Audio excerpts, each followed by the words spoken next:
ಎಲ್ಲರಿಗೂ ನಮಸ್ಕಾರ. ಓಕೆ. ಇವತ್ತಿನ ದಿನ ಏನೇನಿರತ್ತೆ ಅಂತ ಕೇಳೋದಾದ್ರೆ, ಅದಕ್ಕೆ ಮುಂಚೆ ನಿನ್ನೆ ಎಲ್ಲ ಭಾನುವಾರ. ನಾನು ನೀವೆಲ್ಲರೂ ನಿನ್ನೆ ಕೂಡ ಒಂದಷ್ಟು ಹೊತ್ತು ಧ್ಯಾನವನ್ನ ಮಾಡಿದ್ರಿ ಅಂತ ನಾನು ನಂಬ್ತೀನಿ. ಒಂದಷ್ಟು ಜನ ಬೆಳಿಗ್ಗೆ ಹೋಗುವಂಥವ್ರು, ಬೆಳಿಗ್ಗೆ ಕಾರ್ಯಕ್ರಮದಲ್ಲಿ ಭಾಗವಹಿಸುವಂಥವ್ರು ಮಾಡಿರ್ತಾರೆ ಅಂತ ನಂಬ್ಕೋತೀನಿ. ನಿಜ. ಆ ಆದ್ರೆ ಬೆಳಿಗ್ಗಿನ ಕಾರ್ಯಕ್ರಮಕ್ಕೆ ಯಾರು ಹೋಗಲ್ವೋ ಅವ್ರಿಗೆ ಮೋಸ್ಟ್ ಪ್ರಾಬಬ್ಲಿ ಸಾಧ್ಯವಾಗದೇ ಇರ್ಬೋದು. ಆದ್ರೂ ಕೂಡ ನಮಗ್ ಸಾಧ್ಯ ಅಂತ ನೀವು ಮನೆಯಲ್ಲೇ ಮಾಡಿ ನೀವು ತೋರಿಸ್ಬೇಕಾಗತ್ತೆ ಅಲ್ವಾ? ಸೊ ನೀವೆಲ್ಲರೂ ಮನೇಲಿ ಧ್ಯಾನವನ್ನ ಮಾಡಿ ಸತತವಾಗಿ, ನಿಯಮಿತವಾಗಿ ಆಹಾರವನ್ನ ಸೇವಿಸ್ತಾ ಇದು ನಮಗೆ ತುಂಬಾ ಅನುಕೂಲಗಳನ್ನ ತಂದುಕೊಡತ್ತೆ ಧ್ಯಾನ ಅನ್ನೋದು.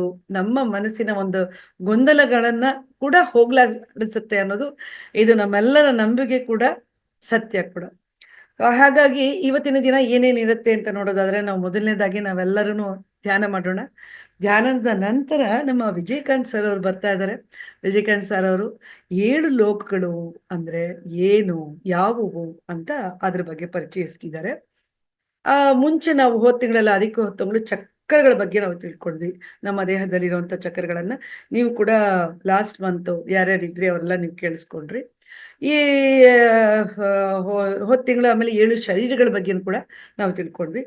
ನೀವು ಮಹಾವತಾರ್ ಫೌಂಡೇಶನ್ ಏನಿದೆ ಅಲ್ಲಿ ಹೋಗಿ ನೀವು ಸಬ್ಸ್ಕ್ರೈಬ್ ಮಾಡ್ಕೊಂಡ್ರೆ ನಿಮಗೆ ಎಲ್ಲಾ ವಿಡಿಯೋಗಳು ಇಷ್ಟು ತಿಂಗಳುಗಳಲ್ಲಿ ಏನೇನೆಲ್ಲ ಆ ಕಾರ್ಯಕ್ರಮ ಇತ್ತು, ಯಾವ್ಯಾವ ವಿಷಯದ ಬಗ್ಗೆ ನಾವು ತಿಳ್ಕೊಂಡ್ವಿ, ಅನುಭವವನ್ನ ಪಡ್ಕೊಂಡ್ವಿ, ಹಾಗೂ ಧ್ಯಾನದಿಂದ ಆಗುವಂತ ಅನುಭವಗಳನ್ನ ನಾವೆಲ್ಲ ಏನ್ ಪಡ್ಕೊಂಡ್ವಿ ಎಲ್ಲವೂ ನಿಮಗೆ, ಎಲ್ಲಾ ವಿಡಿಯೋಗಳು ನೀವು ಅಲ್ಲಿಗೆ ಹೋಗಿ ನೀವು ಸಬ್ಸ್ಕ್ರೈಬ್ ಆದ್ರೆ ಎಲ್ಲಾ ನಿಮ್ಗೆ ಯೂಟ್ಯೂಬ್ ನಲ್ಲಿ ಸಿಗುತ್ತೆ, ಎಲ್ಲಾ ವಿಡಿಯೋಗಳು ಸಿಗುತ್ತೆ.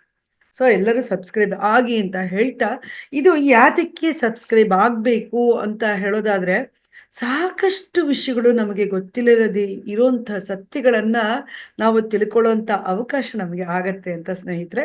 ಎಲ್ಲರೂ ಖಂಡಿತ ಹೋಗಿ ಸಬ್ಸ್ಕ್ರೈಬ್ ಆಗಿ ಎಲ್ಲ ವಿಡಿಯೋಗಳನ್ನ ನೋಡಿ, ಹಾಗೆ ಒಂದಷ್ಟು ಅನುಭವಗಳನ್ನ ಪಡ್ಕೊಂಡು ಇಲ್ಲೂ ಕೂಡ ನಿಮ್ಮ ಅನುಭವವನ್ನ ಹಂಚ್ಕೊಳ್ಳಿ ಅಂತ ಹೇಳ್ತಾ, ಆ ಇಲ್ಲಿ ಈಗ ನಮ್ಗೆ ಧ್ಯಾನಕ್ಕೆ ಲೇಟ್ ಆಗ್ತಿದೆ ಅನ್ಸುತ್ತೆ. ಎಲ್ಲರೂ ನಾವು ನೇರವಾಗಿ ಕೂತ್ಕೊಂಡ್ ಬಿಡೋಣ. ನಿಮ್ಮ ಎಲ್ಲ ಕನ್ನಡಕಗಳನ್ನ ನೀವು ಆ ಪಕ್ಕಕ್ಕೆ ತೆಗೆದಿಡಿ. ಒಂದು ಲೋಟ ನೀರನ್ನ ಸೇವಿಸಿ, ಒಂದು ಲೋಟ ನೀರು ತಗೊಳ್ಳಿ. ನಂತರ ನೇರವಾಗಿ ಕೂತ್ಕೊಂಡು ಮೃದುವಾಗಿ ಕಣ್ಣು ಮುಚ್ಚಿಬಿಡೋಣ. ಅದಕ್ಕೆ ಮುಂಚೆ ಒಂದೆರಡು ಬಾರಿ ದೀರ್ಘವಾಗಿ ಉಸಿರಾಟವನ್ನ ನಡೆಸೋಣ. ದೀರ್ಘವಾಗಿ ಉಸಿರಾಡೋದ್ರಿಂದ ನಮಗೆ ಸಾಕಷ್ಟು ಒಳಗಡೆ ಇರುವಂಥದ್ದು, ಅದಕ್ಕೆ ಹೇಳ್ತೀವಿ ಜೋರಾಗಿ ನಿಟ್ಟುಸಿರು ಬಿಟ್ರೆ ಎಷ್ಟೋ ಒಳ್ಳೇದಂತೆ, ನಮ್ಮ ಒಂದು ಆಯಸ್ಸು ವೃದ್ಧಿ ಆಗತ್ತೆ ಅಂತ. ಮೊನ್ನೆನೆ ಒಂದು ಉದಾಹರಣೆನಲ್ಲಿ ಹೇಳಿದ್ರು, ನಾಯಿ ಹಾ ಹಾ ಅಂತ ಜೋರಾಗಿ ಉಸಿರಾಡೋದ್ರಿಂದ ಅದು ಬರೀ 15 ವರ್ಷ 20 ವರ್ಷ ಅಷ್ಟೇ ಬದುಕುತ್ತೆ ಅಲ್ವಾ? ಎಷ್ಟು ಸರಿ ಉಸಿರಾಡತ್ತೆ ಅಂತ ಅನ್ನೋದ್ರ ಬಗ್ಗೆ ನಮ್ಮ ಸತ್ಯೇಂದ್ರ ಸರ್ ಮಾಹಿತಿಯನ್ನು ಕೊಡ್ತಾ ಇದ್ರು. ಹಂಗಾಗಿ ತುಂಬಾ ವರ್ಷಗಳು ಬದುಕುತ್ತೆ.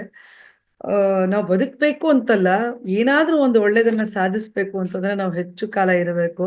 ಹಾಗಾಗಿ ಹೆಚ್ಚು ಕಾಲ ಬದುಕೋಣ. ಬದುಕಿದ್ದಷ್ಟು ಮೌಲ್ಯಯುತವಾದ ಜೀವನವನ್ನ ನಾವೆಲ್ಲ ನಡೆಸೋಣ ಅಂತ ಹೇಳ್ತಾ, ಮೃದುವಾಗಿ ಕಣ್ಣನ್ನು ಮುಚ್ಚೋಣ. ನಿಮ್ಮ ಎರಡೂ ಕೈಗಳನ್ನ ಲಾಕ್ ಮಾಡ್ಕೊಳ್ಳಿ. ನಿಮ್ಮ 2 ಕಾಲುಗಳನ್ನ ಹೀಗೆ ಲಾಕ್ ಮಾಡ್ಕೊಳ್ಳಿ. ನಂತರ ನಿಧಾನವಾಗಿ ಉಸಿರಾಡಿ. 3 ಬಾರಿ ಉಸಿರಾಡಿ. ನಾನು ಇನ್ಹೇಲ್ ಎಕ್ಸೇಲ್ ಹೇಳ್ತೀನಿ. Inhale, exhale.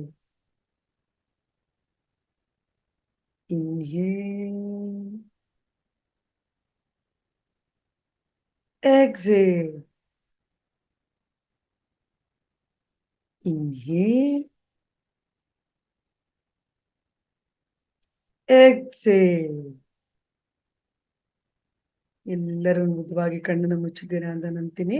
ಯಾರ ಹತ್ರ ಪಿರಮಿಡ್ ಕ್ಯಾಪ್ಗಳಿದೆಯೋ ಅವರೆಲ್ಲ ಪಿರಮಿಡ್ ಕ್ಯಾಪ್ಗಳನ್ನ ಹಾಕೋಬಹುದು. ಯಾರು ನಾವು ಹೇಳೋವರೆಗೂ ಕಣ್ಣನ್ನು ತೆರಿಬೇಡಿ ಸ್ನೇಹಿತರೆ. ನಿಧಾನವಾಗಿ ನಮ್ಮದೇ ಆದ ಲೋಕಕ್ಕೆ ನಾವೆಲ್ಲರೂ ಹೋಗೋಣ. ಮಗ್ನರಾಗಿ ನಾವೆಲ್ಲ ಧ್ಯಾನವನ್ನ ಮಾಡೋಣ. ನಾವೆಲ್ಲರೂ ಮಾಡ್ತಿರುವಂತ ಧ್ಯಾನ ಆನ ಪಾನ ಸತಿ ಧ್ಯಾನ. ಅಂದ್ರೆ ಇದು ಪಾಳಿ ಭಾಷೆಯಲ್ಲಿದೆ.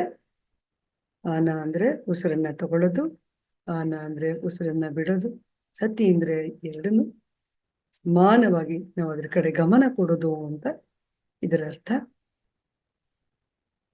ನಾವೆಲ್ಲ ಉಸಿರನ್ನ ತಗೊಳ್ಬೇಕಾರೆ ಪ್ರಪಂಚದಲ್ಲಿ ಇರೋತಕ್ಕಂಥ ಧನಾತ್ಮಕ ಸಕಾರಾತ್ಮಕವಾದ ಯೋಚನೆಗಳು ಒಳ್ಳೊಳ್ಳೆ ವಿಷಯಗಳನ್ನ ನಾವು ನಮ್ಮೊಳಗಡೆ ತಗೊಳ್ತಾ ಇದ್ದೀವಿ ಅಂತ ಭಾವಿಸ್ತಾ ಉಸಿರನ್ನ ತಗೊಳ್ಳೋಣ. ನಮ್ಮಲ್ಲಿರೋ ಹಿಂಸೆ, ಕ್ರೋಧ, ದ್ವೇಷ, ಅಸೂಯೆ, ನಮ್ಮಲ್ಲಿರುವಂತಹ ವ್ಯಾಧಿಗಳು ಎಲ್ಲವನ್ನು, ಕೆಟ್ಟ ಯೋಚನೆಗಳು ಎಲ್ಲವನ್ನು ಹೊರಗಡೆ ಹಾಕ್ತಿದ್ದೀವಿ ಅಂತ ಭಾವಿಸ್ತಾ ನಾವು ಉಸಿರನ್ನ ಹೊರಗಡೆ ಬಿಡೋಣ. ಉಸಿರನ್ನ ಒಳಗಡೆ ತಗೊಳ್ತಾ ತಣ್ಣನೆಯ ಅನುಭವವನ್ನು ಪಡೆಯೋಣ. ಉಸಿರನ್ನ ಹೊರಗಡೆ ಹಾಕ್ತಾ ಬೆಚ್ಚನೆಯ ಅನುಭವವನ್ನು ಪಡೆಯೋಣ. ನಮ್ಮೆಲ್ಲರ ಗಮನ ಉಸಿರಾಟದೆಡೆಗಿರಲಿ. ಉಸಿರನ್ನ ಗಮನಿಸ್ತಾ ಗಮನಿಸ್ತಾ ನಾವೆಲ್ಲರೂ ಶೂನ್ಯ ಲೋಕಕ್ಕೆ ಹೋಗುವಂತ ಅನುಭವ ನಮಗಾಗ್ಲಿ ಅಂತ ಹೇಳ್ತಾ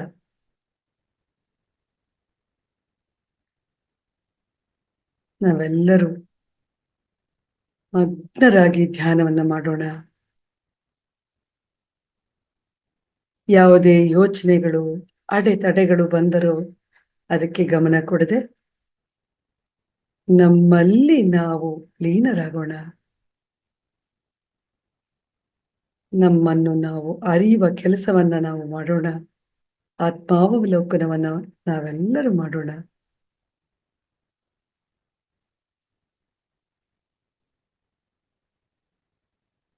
ಇಂಥ ಕೆಟ್ಟ ಯೋಚನೆಗಳಿರ್ಬೋದು, ಯಾವುದೇ ಜಗಳ ಕದನಗಳಿರ್ಬೋದು, ಯಾವುದೇ ನಮ್ಮ ಗಮನಕ್ಕೆ ಬಂದರೂ ಅದಕ್ಕೆ ಯಾವುದಕ್ಕೂ ಎದೆಗುಂದದೆ ಗಮನ ಕೊಡದೆ ನಮ್ಮೆಲ್ಲರ ಗಮನ ಉಸಿರಾಟದೆಡೆಗೆ ಇರಲಿ. ನಮ್ಮ ಉಸಿರು ಹೇಗೆ ತಗೋತಿದ್ದೀವಿ, ಹೇಗೆ ಹೊರಗಡೆ ಕಳಿಸ್ತಿದ್ದೀವಿ ಅನ್ನೋದ್ರ ಕಡೆ ಪೂರ್ತಿಯಾಗಿ ಗಮನ ಕೊಡೋಣ.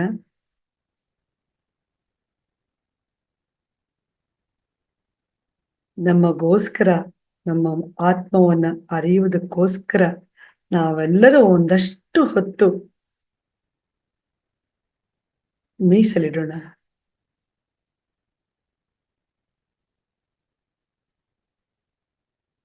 ಮುಖದಲ್ಲಿ ಮಂದಹಾಸ ಇರಲಿ, ಕಿರುನಗೆ ಇರಲಿ.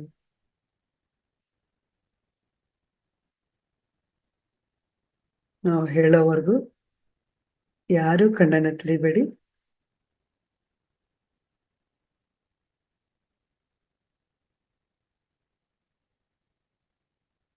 ಸುಮಧುರವಾದ ಸಂಗೀತದೊಡನೆ ನಾವೆಲ್ಲರೂ ಧ್ಯಾನವನ್ನ ಮಾಡೋಣ.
No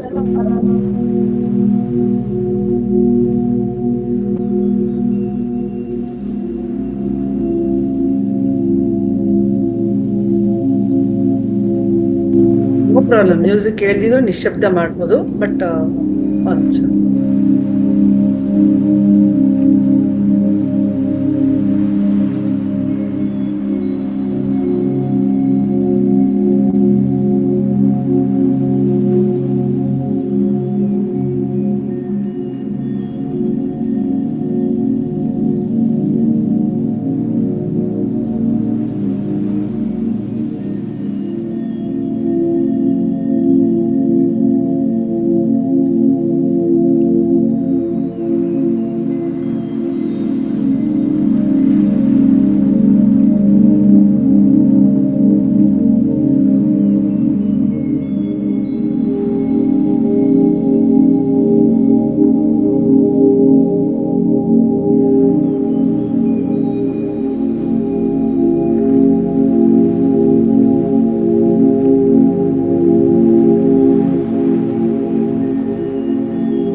Online job portals, because HR posts only 20% of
ಇನ್ನೇ 2 ನಿಮಿಷಗಳು.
ಎಲ್ಲರೂ ದೇಹ ಸ್ಥಿತಿಗೆ ಬನ್ನಿ.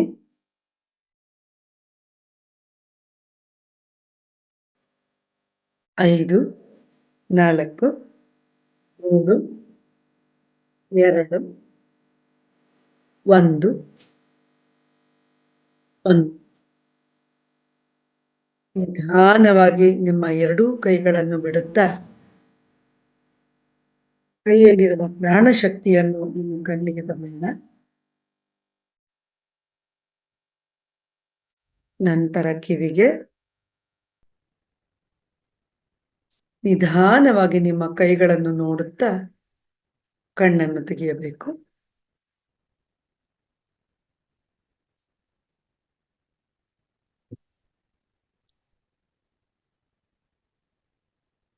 ಎಲ್ಲ ಸಹೃದಯರು ತುಂಬಾ ಚೆನ್ನಾಗಿ ಧ್ಯಾನ ಮಾಡಿದ್ದೀರಾ. ಹಾಗಾಗಿ ನಿಮ್ಮೆಲ್ಲರಿಗೂ ಪ್ರೀತಿಯ ಚಪ್ಪಾಳೆ.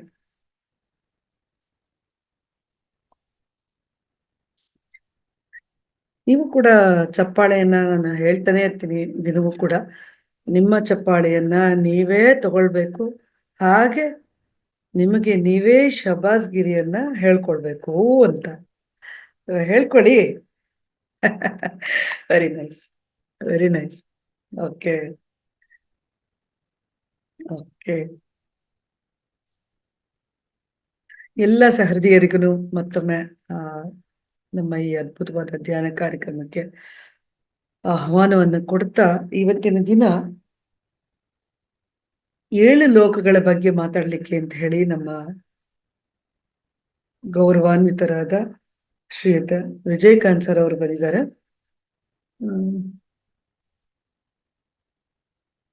ವಿಜಯಕಾಂತ್ ಸರ್.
ಓಕೆ, 1-2 ನಿಮಿಷಗಳ ಕಾಲ ಬರ್ತಾರೆ ಸರ್, ಬರ್ತಾರೆ. ಬಟ್ ಅದಕ್ಕಿಂತ ಮುಂಚೆ ನಾವು 7 ಚಕ್ರಗಳ ಬಗ್ಗೆ ತಿಳ್ಕೊಂಡಿದ್ವಿ, ಹಾಗೂ 7 ಶರೀರಗಳ ಬಗ್ಗೆ ತಿಳ್ಕೊಂಡಿದ್ವಿ. ಯಾರಾದ್ರೂ ಒಬ್ರು ಯಾವುದು 7 ಚಕ್ರಗಳು ಹಾಗೂ 7 ಶರೀರಗಳು ಅಂತ ಹೇಳೋದಿಕ್ಕಾಗತ್ತಾ? ಅಂದ್ರೆ ಹೋದ ತಿಂಗಳು ಯಾರು ಭಾಗವಹಿಸಿದ್ರು ಅವರು ಹೇಳ್ಬಹುದು ಅನ್ಕೋತೀನಿ. ದಯವಿಟ್ಟು ನಿಮ್ಮ ಮೈಕ್ಗಳನ್ನ ಮ್ಯೂಟ್ ಮಾಡಿ. ಯಾಕೆಂದ್ರೆ ನಮಗೆ ಗೊತ್ತಾಗಲ್ಲ, ಅಲ್ಲಿ ನಮ್ಮ ಮನೆಗಳಲ್ಲಿ ನಡೀತಿರತಕ್ಕಂತ ನಾನಾ ತರಹದ ಶಬ್ದಗಳು ಬೇರೆಯವ್ರಿಗೆ ತೊಂದರೆ ಮಾಡತ್ತೆ ಅನ್ನೋದು ನಮಗೆ ಗೊತ್ತಾಗೋದಿಲ್ಲ. ಹಾಗಾಗಿ ನಾನು ಪದೇ ಪದೇ ಹೇಳ್ತಿರ್ತೀನಿ, ಮೈಕ್ಗಳನ್ನ ದಯವಿಟ್ಟು ಆಫ್ ಮಾಡ್ಕೊಳ್ಳಿ. ಸೊ ಯಾರಾದ್ರೂ ಒಬ್ರು ಹೇಳೋದಾದ್ರೆ 7 ಶರೀರಗಳು ಹಾಗೂ 7 ಚಕ್ರಗಳು ಯಾರು ಹೇಳ್ತೀರಿ?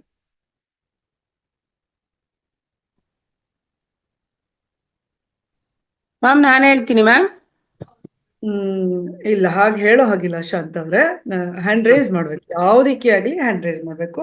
ಸಾರಿ ಮ್ಯಾಮ್, ಸರಿ ಸರಿ. ಸೊ ಇವಾಗ ಇಲ್ಲಿಬ್ರು ಮಾಡಿದ್ದಾರೆ, ವೇದವತಿ ಅವರು ಒಬ್ರು ಹೇಳ್ಬೋದು. ವೇದವತಿ ಅವರೇ.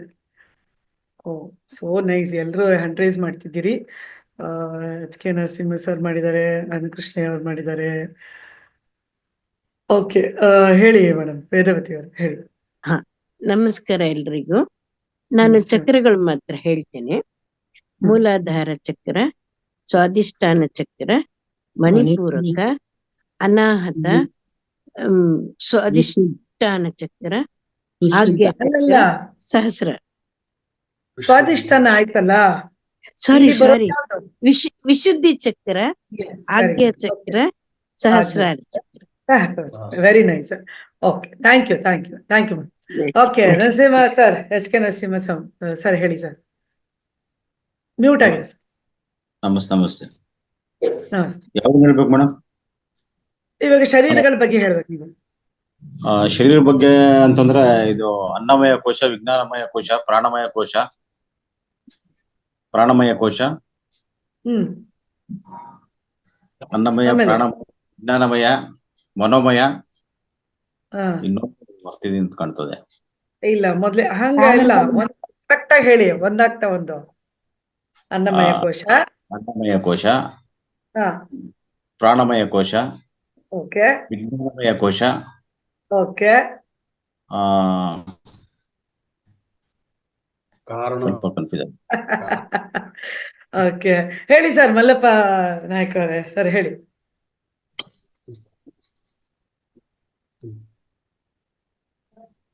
ಮಾತಾಡಿ ಸರ್. ನಮಸ್ತೆ ಎಲ್ಲ ಆತ್ಮ ಬಂಧುಗಳಿಗೆ.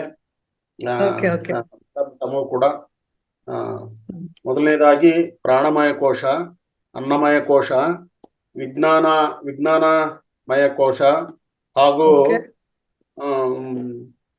ಸಾರಿ ಮತ್ತೆರಡು ಹೋಯ್ತಲ್ಲಪ್ಪ, ಇಲ್ಲ ಇಬ್ರು ಅಂತ ಹೇಳ್ಬೇಕು, ಇಲ್ಲ ಹೇಳ್ತಿಲ್ಲ. ಓಕೆ ಸರ್, ಇರಿ. ನೆಕ್ಸ್ಟ್ ಇವರು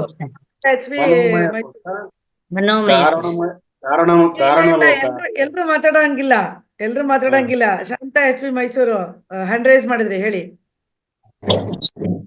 ತಪ್ಪಾಯ್ತು ಅಂದ್ರೆ ನಾನು ನಿಲ್ಲಿಸ್ತೀನಪ್ಪ.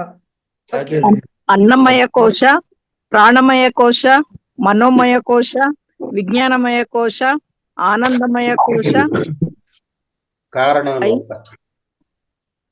ಎರಡು ಗೊತ್ತಾಗ್ತಾ ಇಲ್ಲ ಮೇಡಮ್. ಓಕೆ, ನೀವು ಲೋಕಕ್ಕೆ ಹೊಟ್ಟೋದ್ರಿ. ಓಕೆ ಸರ್ ಬಂದಿದ್ದಾರೆ ಇಲ್ಲಿ. ಇನ್ ಯಾರಾದ್ರೂ ಒಬ್ರು ಹೇಳ್ಬೋದಾ? ಗೀತಾ ರವಿ ಅವ್ರು ಹೇಳಿ ಮೇಡಮ್. ಅನ್ನಮಯ ಕೋಶ, ಪ್ರಾಣಮಯ ಕೋಶ, ಮನೋಮಯ ಕೋಶ, ವಿಜ್ಞಾನಮಯ ಕೋಶ, ಆನಂದಮಯ ಕೋಶ, 5 ಓಕೆ, ನೋಡಿ 8 ದಿನದಿಂದ ಬಂದಿದ್ದೀರಾ, ಗೊತ್ತಿದೆ ಆದ್ರೂ ಅದು ನೆನಪಾಗ್ತಿಲ್ಲ. ಎನಿವೆ, ಕಾರಣಮಯ ಕೋಶನ ಇಲ್ಲ. ನಮ್ಮ ಕಾರ್ಯಕ್ರಮಕ್ಕೆ ಸ್ವಾಗತ ನಿಮಗೆ, ವಿಜಯಕಾಂತ್ ಸರ್ ಅವ್ರಿಗೆ. ಅವ್ರು ಹೇಳ್ತಾರೆ. Thank you madam, thank you. Okay, ನಿಮ್ಮ ಹ್ಯಾಂಡ್ ರೇಸ್ ಮಾಡಿದಿರಿ, ಎಲ್ಲರನ್ನೂ ಇಳಿಸ್ಬಿಡಿ ದಯವಿಟ್ಟು. ಓಕೆ, ನಮಸ್ತೆ ವಿಜಯಕಾಂತ್ ಸರ್. ಸರ್ ಒಂದ್ಸರಿ ಚಕ್ರಗಳು 7 ಚಕ್ರಗಳು ಒಂದ್ಸರಿ, ಆಮೇಲೆ ಏನು ಶರೀರಗಳು, ನಂತರ ಲೋಕಗಳಿಗೆ ಬನ್ನಿ ಅಂತ sir. Okay, thank you. Okay, ಎಲ್ಲ ಧ್ಯಾನ ಬಂಧುಗಳಿಗೂ ಬ್ರಹ್ಮಶ್ರೀ ಪಿತಾಮಹ ಪತ್ರಿಜಿ ಗುರುಗಳಿಗೂ ಸ್ವರ್ಣಮಾಲ ಅಮ್ಮನವರಿಗೂ ಎಲ್ಲ ನನ್ನ ಆತ್ಮೀಯ ಧ್ಯಾನ ಬಂಧುಗಳು ನನ್ನ ಹೃದಯಪೂರ್ವಕವಾದ ಕೃತಜ್ಞತೆಗಳನ್ನು ಸಲ್ಲಿಸುತ್ತಾ ನಮ್ಮ ಈ ಇವತ್ತಿನ ಓಕೆ 7 ಚಕ್ರಗಳು, ಯಾಕಂದ್ರೆ ನೋಡಿ 7 ಚಕ್ರಗಳು, 7 ಶರೀರಗಳು, 7 ಲೋಕಗಳು ಒಂದಕ್ಕೊಂದು ಸಂಬಂಧ ಪಟ್ಟಿರುತ್ತದೆ. ಹೇಗಪ್ಪ ಅಂದ್ರೆ ಈಗ ನೋಡಿ ಅದನ್ನೇ ಹೇಳ್ತಾರೆ, ಇದು ಒಂದೊಂದು ಸ್ಥಿತಿ, ಇದು ಒಂದೊಂದು ಲೋಕಗಳು, ಒಂದೊಂದು ಶರೀರಗಳು, ಅಂದ್ರೆ ಇದೆಲ್ಲ ಹೆಂಗ್ ಲಿಂಕ್ ಆಗಿರುತ್ತಂದ್ರೆ ಒಂದಕ್ಕೊಂದು ಸಂಬಂಧ ಪಟ್ಟಿರುತ್ತಂದ್ರೆ ನೋಡಿ ಈಗ ಮಾತಾಡ್ತಾ ಇದೀವಲ್ಲ ಕೋಶಗಳು ಅಂತ, ಇದು ಉಪನಿಷತ್ಸ್ ನಲ್ಲಿ ಬಹಳ ಪ್ರಾಮುಖ್ಯತೆ ಹೊಂದಿರುತ್ತೆ. ಇದು ಅರ್ಥ ಮಾಡ್ಕೊಳ್ಳೇಬೇಕು ನಾವು.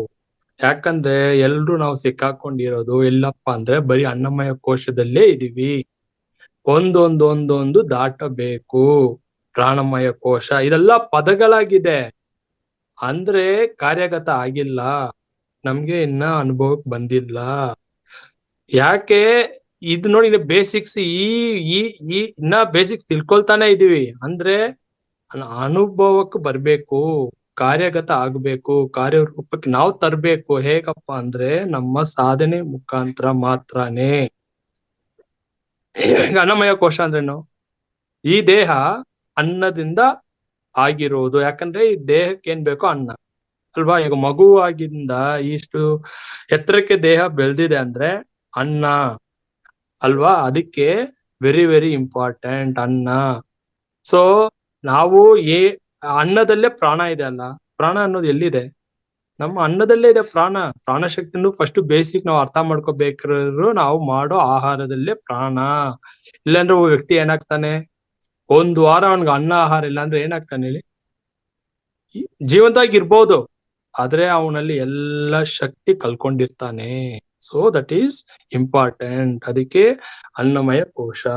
ಪ್ರಾಣಮಯ ಕೋಶ ಅಂದ್ರೆ ಏನು? ಏನಕ್ಕೆ ಸಂಬಂಧಪಟ್ಟಿರತ್ತೆ?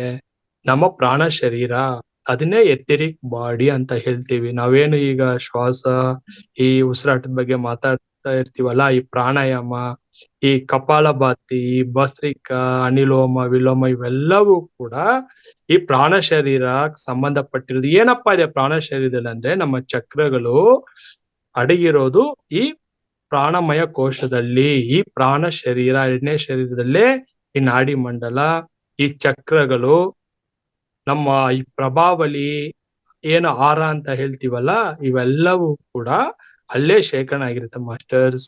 ಹಾಗೆಯೇ ನಮ್ಮ ಒಂದು ಫೀಲಿಂಗ್ಸ್, ಎಮೋಷನ್ಸ್ ಅಂದ್ರೆ ಭಾವನೆಗಳು ಎಲ್ಲವೂ ಕೂಡ ಪ್ರಾಣ ಶರೀರಕ್ಕೆ ಸಂಬಂಧಪಟ್ಟಿರುವುದು.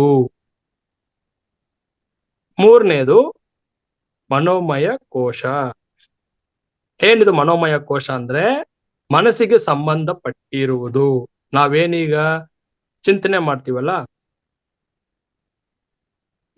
ಈ ಮನಸ್ಸಿನ ಮುಖಾಂತರ ತಾನೇ ನಾವೆಲ್ಲ ಇಂದ್ರಿಯಗಳ ಈ ಮನಸ್ಸು ಇಂದ್ರಿಯಗಳ ಮುಖಾಂತರವೇ ಎಲ್ಲಾ ಕಾರ್ಯಗಳನ್ನು ಕೂಡ ತೊಡಗಿಸ್ಕೊಳ್ತಾ ಇರೋದು, ನೆರವೇರಿಸ್ಕೊಳ್ತಾ ಇರೋದು. ಯಾಕಂದ್ರೆ ಒಂದೊಂದು ಇಂದ್ರಿಯಗಳ ಮುಖಾಂತರ ಕಣ್ಣು, ಮೂಗು, ಕಿವಿ, ಬಾಯಿ, ಸ್ಪರ್ಶ ಅಂದ್ರೆ ರಸ, ಗಂಧ, ನಾಮ, ರೂಪ, ರಸ ಅಂತ ಹೇಳ್ತೀವಿ. ಸೊ ಇದ್ರ ಮುಖಾಂತರ ಈ ಮನಸ್ಸು ನೆರವೇರಿಸ್ಕೊಳ್ಳುತ್ತೆ ಏನ್ ಬೇಕೋ. ಮೂಗಿನ ಮುಖಾಂತರ ಒಂದು ಸುವಾಸನೆ, ಬಾಯಿ ಮುಖಾಂತರ ಒಂದು ಸವಿಯೋದು, ಒಂದು ರುಚಿಗೋಸ್ಕರ, ಕಣ್ಣು ಮುಖಾಂತರ ಒಂದು ದೃಶ್ಯಗಳನ್ನ ನೋಡೋದು, ಕಿವಿ ಮುಖಾಂತರ ಒಂದು ಸಂಗೀತನೋ, ಒಂದು ನಾದನೋ, ಒಂದು ವಿಷಯಗಳನ್ನ ಕೇಳುವುದು. ಹಾಗೆಯೇ ಈ ಸ್ಪರ್ಶ ಅಂದ್ರೆ ಈಗ ನಮ್ಗೆ ಒಂದು ಗಾಳಿ ಬೀಸ್ತಾ ಇದೆ ಅಂದ್ರೆ ನಾವು ಸ್ಪರ್ಶಿಸ್ತೀವಲ್ಲ, ಚಳಿ ಆಗ್ತಾ ಇದೆ, ನಮ್ಗೆ ಶೆಕೆ ಆಗ್ತಾ ಇದೆ. ಸೊ ಇವೆಲ್ಲವೂ ಕೂಡ ನಮ್ಮ ಸ್ಪರ್ಶಕ್ಕೆ ಸಂಬಂಧಪಟ್ಟಿರುವುದು. ಅಲ್ಲೇ ನಮ್ಗೆ ಈ ಸೂಕ್ಷ್ಮ ಶರೀರ ಅಂತ ಏನ್ ಹೇಳ್ತೀವಲ್ಲ, ಇದು ಮನಸ್ಸಿಗೆ ಸಂಬಂಧಪಟ್ಟಿರುವುದು. ಅಂದ್ರೆ ಅದೇ ಸೂಕ್ಷ್ಮ ಲೋಕಕ್ಕೆ ದಾರಿ. ನಾವು ಸೂಕ್ಷ್ಮ ಲೋಕಕ್ಕೆ ದಾರಿ ಮಾಡ್ಕೋಬೇಕು ಅಂದ್ರೆ ಮಲಿನವಾಗಿರೋ ಮನಸ್ಸನ್ನು ಪರಿಶುದ್ಧವಾಗಿ ನಾವು ಇಲ್ಲಿ ದೇಹ ಸ್ಥಿತಿಯಲ್ಲಿ ಇರುವಾಗಲೇ ಅದನ್ನ ಪರಿಶುದ್ಧ ಮಾಡ್ಕೋಬೇಕು. ಇಲ್ಲಪ್ಪ ಅಂದ್ರೆ ಏನಾಗತ್ತಂದ್ರೆ ದೇಹ ಬಿಟ್ಟಾದ್ಮೇಲೆ ಮನಸ್ಸು ಮಲಿನವಾಗಿತ್ತಂದ್ರೆ ನಾವು ಸೂಕ್ಷ್ಮ ಲೋಕಕ್ಕೂ ಹೋಗಲ್ಲ, ಯಾವ ಲೋಕಕ್ಕೂ ಹೋಗಲ್ಲ, ಮತ್ತೆ ಭೂಲೋಕದಲ್ಲಿ ಸಿಕ್ಕಾಕೊಂಡು ಇಲ್ಲಿ ಮತ್ತೆ ಆಸೆ ನೆರವೇರದೇ ಇರೋ ಆತ್ಮಗಳಾಗಿ ಇಲ್ಲೇ ತಿರ್ಗಾಡುತ್ತಾ ಮತ್ತೆ ಆಸೆನ ನೆರವೇರಕ್ಕೆ ಒಂದು ದೇಹ ಹುಡುಕ್ತಾ ಇರ್ತೀವಿ. ಯಾಕಂದ್ರೆ ಅದು ಅಜ್ಞಾನದಲ್ಲಿ ಸಿಕ್ಕಾಕೊಂಡಿರುತ್ತೆ ಮನಸ್ಸು.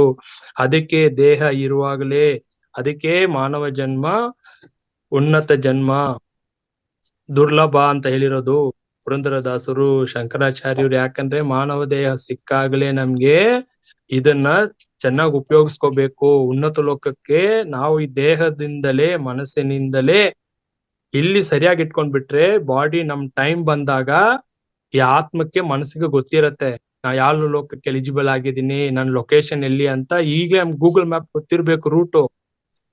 ಆಮೇಲೆ ಏನು ಗೊತ್ತಾಗಲ್ಲ, ಆಮೇಲೆ ಕತ್ತಲೆ ಇರುತ್ತೆ, ಬರೀ ಒಂದು ಕತ್ತಲೆ ಲೋಕದಲ್ಲಿ ಒಂದು ಕಾಡಿನಲ್ಲಿ ಹೋಗಿ ಸಿಕ್ಕಾಕೊಂಡಿರ್ತೀವಿ. ಅಲ್ಲಿ ಬೆಳಕು ಇರಲ್ಲ, ಬರೀ ಕತ್ತಲೆ ಕಾಡಿನಲ್ಲಿ ಸಿಕ್ಕಾಕೊಂಡು ಯಾರು ದಾರಿ ತೋರ್ಸೋರು ಇರಲ್ಲ. ಸೊ ಅಂತ ಲೋಕಕ್ಕೆ ಭೀಕರವಾದ ಲೋಕಗಳೆಲ್ಲ ಇದೆ ಮಾಸ್ಟರ್ಸ್. ಅದಕ್ಕೆ ಹೇಳುವುದು ಸಮಯವೇ ಸಾಧನೆ, ಸತ್ಸಂಗದಲ್ಲಿರಿ, ಜ್ಞಾನ ತಿಳ್ಕೊಳ್ಳಿ. ಭಗವಂತ ಕೊಟ್ಟಿರೋ ಒಂದು ಉನ್ನತವಾದ ಸದಾ ಅವಕಾಶ ಇದು ದೇಹ ಅನ್ನುವುದು. ಇದು ಬರೀ ನಾವು ರೋಗ ಸರಿ ಮಾಡ್ಕೊಳ್ಳೋದ್ರಲ್ಲೇ ಸಮಯ ಕಳೀತಾ ಇರ್ತೀವಿ. ರೋಗ ಸರಿ ಆಯ್ತಾ, ಬಾಯಿ ಧ್ಯಾನಕ್ಕೆ ಬಂದಿರೋದು ಉದ್ದೇಶ ನೆರವೇರ್ತಾ ಅಲ್ಲ. ರೋಗ ಅನ್ನೋದು ದೇಹಕ್ಕೆ ಈ ದೇಹ ಅನ್ನೋದು ರೋಗದ ಗೂಡು, ಕರ್ಮದ ಗೂಡು. ಇದು ಬರೀ ಇದು ಸರಿ ಮಾಡ್ಕೊಂಡ್ರೆ ಜನ್ಮ ವ್ಯರ್ಥ ಮಾಡಬಾರದು. ದೇಹ ಇರುವಾಗಲೇ ಮನಸ್ಸನ್ನು ಶುದ್ಧಿ ಮಾಡ್ತಾ ಇರ್ಬೇಕು. ಮಲಿನ ಆಗ್ತಾ ಇರತ್ತೆ ಮನಸ್ಸು, ಅದನ್ನ ನಿರ್ಮಲ ಮಾಡ್ಬೇಕು, ನಿಶ್ಚಲ ಮಾಡ್ಬೇಕು. ಅದಕ್ಕೆ ನಾನು ದೇಹದಲ್ಲಿ ಇರುವಾಗಲೇ ಮಾಡ್ಕೋಬೇಕು. ಬರೀ ಒಂದು ಗ್ರಂಥ ಓದ್ಬಿಟ್ಟು ಎಲ್ಲಾ ತಿಳ್ಕೊಂಡ್ಬಿಟ್ರೆ ಮೋಕ್ಷ ಸಿಗತ್ತಾ? ಸಿಗಲ್ಲ. ಯಾರಾದ್ರೂ ಭಗವದ್ಗೀತೆ ದಿನೇ ಪಾರಾಯಣ ಮಾಡಿ, ವಿಷ್ಣು ಸಹಸ್ರನಾಮ ದಿನ ಪಾರಾಯಣ ಮಾಡಿ, ಮಂತ್ರ ಜಪ ಮಾಡಿ, ಯಾರಾದ್ರೂ ಮೋಕ್ಷಕ್ಕೆ ಹೋಗಿದಾರ? ನೀವೇ ಚೆಕ್ ಮಾಡ್ಬೇಕು. ಯಾರಾದ್ರೂ ನಾನು ಇದರಿಂದ ಮೋಕ್ಷ ಸಿಕ್ಕಿದೆ? ಇಲ್ಲ, ಶಾಸ್ತ್ರದಲ್ಲಿ ಇಲ್ಲ.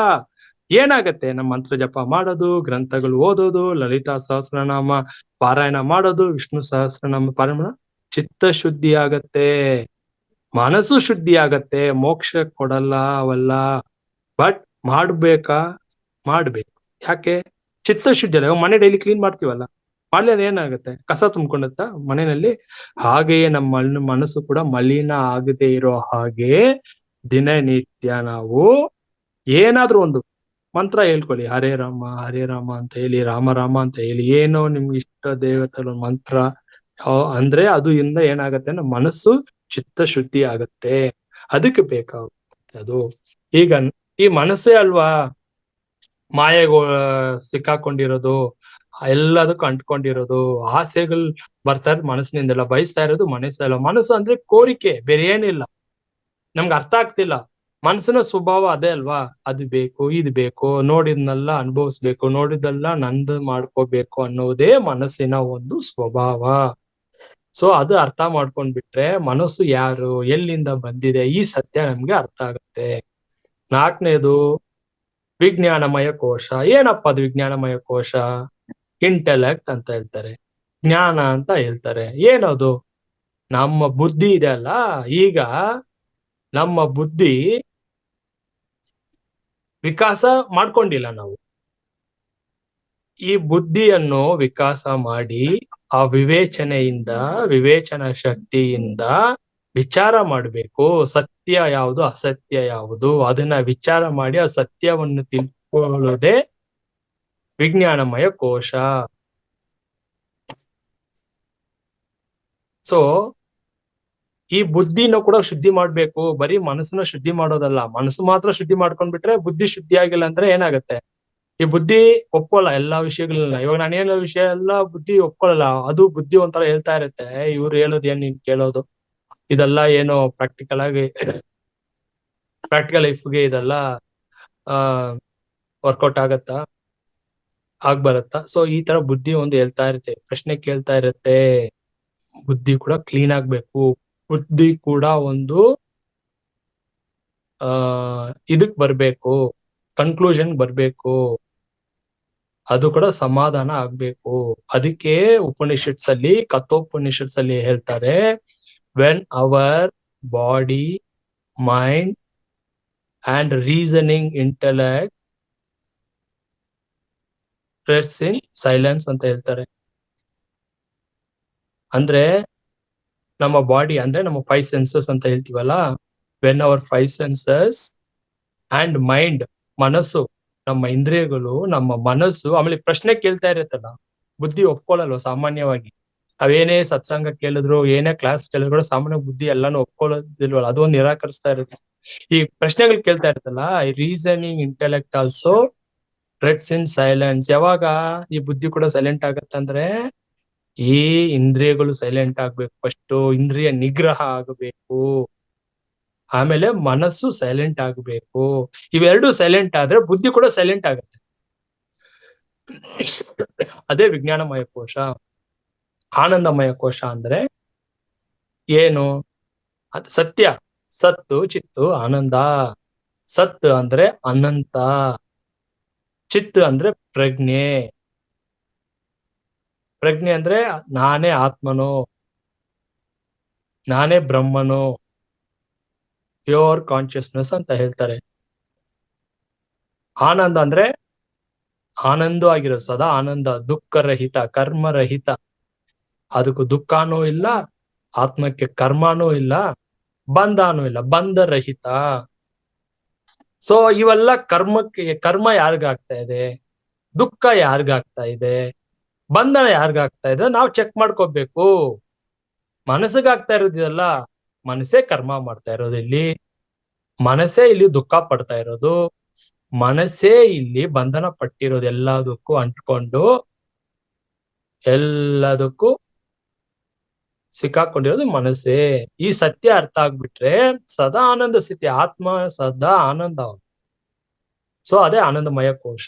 ಅದನ್ನೇ ಮೂಲಾಧಾರ, ಸ್ವಾಧಿಷ್ಠಾನ, ಮಣಿಪೂರಕ, ಅನಾಹತ, ವಿಶುದ್ಧಕ್ಕೆ ಬರ್ಬೇಕು ಸಾಧಕರು. ನಾವು ಒಂದೊಂದು ಜನ್ಮನೂ ಆಗ್ಬಹುದು.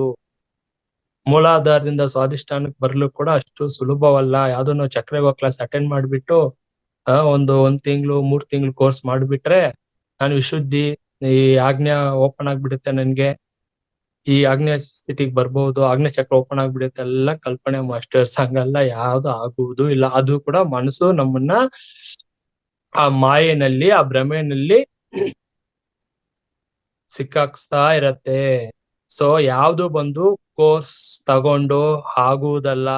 ನಮ್ಮ ಕರ್ಮದಲ್ಲಿ ಆ ಯೋಗ ಇರಬೇಕು, ನಮ್ಮ ಸಂಸ್ಕಾರದಲ್ಲಿ ಇರಬೇಕು. ನಮ್ಮ ಕರ್ಮಕ್ಕೆ, ನಮ್ಮ ಸಂಸ್ಕಾರಗಳ ಅನುಗುಣವಾಗಿನೇ ನಾವು ಆ ಸ್ಥಿತಿ ಹೊಂದುವುದು. ಈಗ ನನ್ನ ಆಜ್ಞಾ ಚಕ್ರ ಈ ಸ್ಥಿತಿಗೆ ಬರ್ಬೇಕು ಅಂದ್ರೆ ನನ್ನ ಕರ್ಮದಲ್ಲಿ ಇರ್ಬೇಕು, ಹಿಂದಿನ ಜನ್ಮದ ಸಾಧನೆ ಇರ್ಬೇಕು. ಇಲ್ಲ, ಈ ಕ್ಷಣದಲ್ಲೇ ನಾನು ಆ ಸ್ಥಿತಿಗೆ ಹೋಗ್ಬೇಕು ಅಂದ್ರೆ ಆಜ್ಞಾ ಚಕ್ರ ಅಂದ್ರೆ ಥರ್ಡ್ ಐ ಅಂತ ಏನ್ ಹೇಳ್ತೀವಲ್ಲ, ಈ ದಿವ್ಯ ಚಕ್ಷು, ಈ 3ನೇ ಕಣ್ಣು, ಇವೆಲ್ಲ ನನ್ನ ಸಿದ್ಧಾಂತ ಏನಂದ್ರೆ ಥರ್ಡ್ ಐ ಅಂದ್ರೆ ಒನ್ನೆಸ್ ಅಲ್ಲಿ ಇರೋರ್ಗ್ ಮಾತ್ರ ಜಾಗೃತಿ ಆಗೋದು. ನಾನು ಇವಾಗ ಥರ್ಡ್ ಐ ಇಂದ ಬಂದು ಅತೀಂದ್ರಿಯ ಶಕ್ತಿ ತಗೊಂಡು ಎಲ್ಲವನ್ನು ನೋಡುವುದು, ಅದು ಥರ್ಡ್ ಐ ಎಕ್ಸ್ಪೀರಿಯನ್ಸ್. ಅದು ಸಿದ್ಧಿ. ಅದು ಸಿದ್ಧಿ ತಗೊಂಡ್ರೆ ಉನ್ನತ ಲೋಕಕ್ಕೆ ಹೋಗಕ್ ಆಗಲ್ಲ, ಮುಕ್ತಿ ಕೊಡಲ್ಲ. ನಾನ್ ಥರ್ಡ್ ಐ ಓಪನ್ ಮಾಡ್ಕೊಂಡು, ಥರ್ಡ್ ಐ ಓಪನಿಂಗ್ ಕ್ಲಾಸ್ ಎಲ್ಲ ಎಷ್ಟೋ ಕೋರ್ಸಸ್ ಇದೆ, ಯೂಟ್ಯೂಬ್ ನಲ್ಲೆಲ್ಲ ಬಂದು ಎಷ್ಟೋ ಕ್ಲಾಸ್ ಮಾಡ್ತಾ ಇರ್ತಾರೆ. ನಾನು ಅದ್ರ ಮೇಲೆ ಆಸಕ್ತಿ ತೋರಿಸಿದ್ರೆ ಮೋಕ್ಷ ಕೊಡಲ್ಲ. ಮುಮುಕ್ಷುಗಳೇ ಬೇರೆ, ಮುಮುಕ್ಷತ್ವ ಬೇರೆ. ಈ ಸಿದ್ಧಿಗಳನ್ನ ಹೊಂದಿ ಈ ಮೆಜಿಷಿಯನ್ಸ್ ಇರ್ತಾರಲ್ಲ, ಮ್ಯಾಜಿಕ್ ತೋರಿಸ್ತಾರಲ್ಲ, ಈ ಪವಾಡಗಳು, ಚಮತ್ಕಾರಗಳು, ಅದು ಅದಲ್ಲ. ಬಟ್ ಅದು ಎಲ್ಲ ಮಾಡ್ಕೊಂಡು ಕೂತಿದ್ರೆ ಮೋಕ್ಷ ಸಿಗಲ್ಲ ಮಾಸ್ಟರ್ಸ್, ಅರ್ಥ ಮಾಡ್ಕೋಬೇಕು. ಬಟ್ ಆ ಆತ್ಮಕ್ಕೆ ಏನೇನು ಬೇಕೋ ಅದು ತಗೊಳ್ತಾ ಇರುತ್ತೆ. ಸಿದ್ಧಿ ಬೇಕಾ, ಸಿದ್ಧಿ. ಅತೀಂದ್ರಿಯ ಶಕ್ತಿ ಬೇಕಾ, ಅತೀಂದ್ರಿಯ ಶಕ್ತಿ.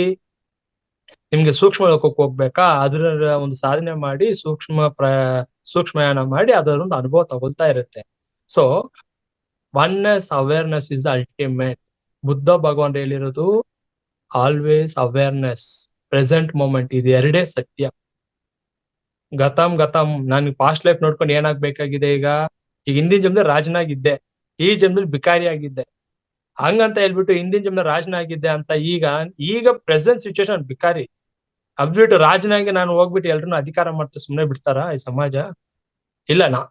ಅದಕ್ಕೆ ಹೇಳ್ತಾ ಇರೋದು, ಯಾಕೆ ನಮ್ ಪ್ರಕೃತಿ ತೋರ್ಸಲ್ಲ ಎಲ್ರಿಗೂ ಪಾಸ್ಟ್ ಲೈಫ್ ಅಂದ್ರೆ, ಅಲ್ಲಿಂದ ನನ್ಗೆ ಏನಾದ್ರು ಮೆಸೇಜಸ್, ಲರ್ನಿಂಗು, ಪಾಠ ಕಲಿಯೋದಿದ್ರೆ ಮಾತ್ರ ನಮ್ಗೆ ಪಾಸ್ಟ್ ಲೈಫ್ ತೋರಿಸ್ತಾರೆ, ಓಪನ್ ಆಗತ್ತೆ. ನನ್ಗದು ಬೇಕಾಗಿಲ್ಲ ಅಂದ್ರೆ ಅದು ನಂಗೆ ದುಃಖ ಕೊಡತ್ತಂದ್ರೆ ಅದು ತೋರ್ಸೋದೇ ಇಲ್ಲ. ಸೊ ಇದು ಅರ್ಥ ಮಾಡ್ಕೋಬೇಕು ನಾವು. ಥರ್ಡ್ ಐ ಅಂದ್ರೆ ಅವೇರ್ನೆಸ್, ಒನ್ನೆಸ್. ನೋಡಿ ಇದೆಲ್ಲ ಕೂಡ ಒಂದು ಚಕ್ರಗಳ ಒಂದು ಏನ್ ಹೇಳ್ತೀವಿ ಅಂದ್ರೆ ಒಂದೊಂದು ಏನೋ ಒಂದು ಮೆಟ್ಟಿಲು ಒಂದು ಹಂತ ಅಷ್ಟೇನೆ ಇದು. ಬಟ್ ಸಹಸ್ರಾರ ಮಾತನೇ ಸ್ಥಿತಿ. ಆ ಸ್ಥಿತಿ ಹೋಗ್ಲಿಕ್ಕೆ ತುಂಬಾ ದುರ್ಲಭ. ಅದು ಹೊಂದ್ಲಿಕ್ಕೆ ಯಾರಿಗೂ ಆಗುವುದಿಲ್ಲ. ಸಾಮಾನ್ಯವಾಗಿ 12 ವರ್ಷ ತಪಸ್ ಮಾಡಿರೋ ಯೋಗಿಗಳು ಕೂಡ ಹಿಮಾಲಯದಲ್ಲಿ ಆ ಸ್ಥಿತಿಗೆ ಹೋಗಕ್ ಆಗಲ್ಲ ಮಾಸ್ಟರ್ಸ್. ಅರ್ಥ ಮಾಡ್ಕೊಳ್ಳಿ.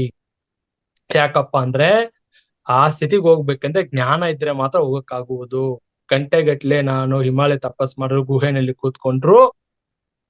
ಯಾಕಪ್ಪ ಅಂದ್ರೆ ನಾನು 12 ವರ್ಷ, ಇವಾಗ 24 ಇಲ್ಲ 2 ದಿನ ಪೂರ್ತಿ ಧ್ಯಾನ ಸ್ಥಿತಿ ಸಮಾಧಿಗೆ ಹೋದೆ ಅನ್ಕೊಳ್ಳಿ.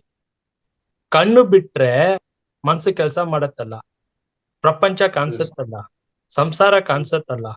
ಮತ್ತೆ ನಾನು ಕಣ್ ಮುಚ್ಕೊಂಡಿದ್ರೆ ಆನಂದವಾಗಿದ್ದೆ, ನನ್ನ ಕಲ್ಕೊಂಡ್ ಬಿಟ್ಟಿದ್ದೆ. ಮತ್ತೆ ಕಣ್ಬಿಟ್ರೆ ಮಾಯಲೋಕ ಕಾಣಿಸ್ತಾ ಇದೆಲ್ಲ. ಸೊ ಅದು ಅಲ್ಲಿ ಕೂಡ ನಾವ್ ಏನ್ ಚೆಕ್ ಮಾಡ್ಕೋಬೇಕಂದ್ರೆ ಜ್ಞಾನದಿಂದಲೇ ಮೋಕ್ಷ. ಸಮಾಧಿ ಹೋಗ್ಬಿಟ್ರೆ ಮೋಕ್ಷ ಅಲ್ಲ. ಸಮಾಧಿ ಅನ್ನೋದು ಸಮಾಧಾನವಾದ ಆನಂದ ಸ್ಥಿತಿ ಅಷ್ಟೇ. ಆನಂದ ಅನುಭವಿಸ್ಬಿಟ್ರೆ ಮತ್ತೆ ಬಾ, ಮತ್ತೆ ಪ್ರಪಂಚ ಕಾಣಿಸ್ತಾ ಇದೆ ಬಾ, ಮತ್ತೆ ದುಡಿ, ತಿನ್ನು, ದೇಹಕ್ಕೆ ಬೇಕಲ್ಲ ಆಹಾರ. 3 ದಿವಸ 4 ದಿವಸ ಸಮಾಧಿಯಲ್ಲಿದ್ದೆ, ಇಲ್ಲ 3 ತಿಂಗಳೇ ಇದ್ಬಿಟ್ಟೆ, ಮತ್ತೆ ಬಂತಂದ್ರೆ ಹೊಟ್ಟೆ ಕೇಳತ್ತಲ್ಲ, ಮನಸ್ಸು ಕೇಳತ್ತಲ್ಲ ಆಹಾರ. ಸೊ ಅದ್ ಯಾಕಂದ್ರೆ ಮೋಕ್ಷ ಅಂದ್ರೆ ಮನಸ್ಸನ್ನು ನೀಗಿಸುವುದು, ಸಂಪೂರ್ಣವಾಗಿ ನಿರಾಕರಿಸುವುದು. ಅದನ್ನೇ ಸ್ಟಿಲ್ ಅಲ್ಲ, ಸ್ಟಿಲ್ನೆಸ್ ಅಂದ್ರೆ ತಾತ್ಕಾಲಿಕ. ಅದು ಅಲ್ಲಿ ಏನಾಗುತ್ತೆ, ಲಯ ಆಗ್ಬೇಕು, ಆತ್ಮನ ಜೊತೆ ಕರ್ಗೋಗ್ಬಿಡ್ಬೇಕು. ಯಾಕಂದ್ರೆ ಎಲ್ಲಿಂದ ಬಂತು ಈ ಮನಸ್ಸು? ಆತ್ಮನಿಂದಾನೇ ಬಂದಿರೋದು. ಆತ್ಮದ ಮಗು ಮನಸ್ಸು. ನಮ್ಗೆ ಸತ್ಯ ಅರ್ಥ ಆಗ್ತಿಲ್ಲ. ಯೋಗ ವಸಿಷ್ಠಂ ದಯವಿಟ್ಟು ಪ್ರತಿಯೊಬ್ರು ಓದ್ಬೇಕು. ಮನಸ್ಸು ಏನಕ್ ಬಂತು ಭೂಮಿಗೆ?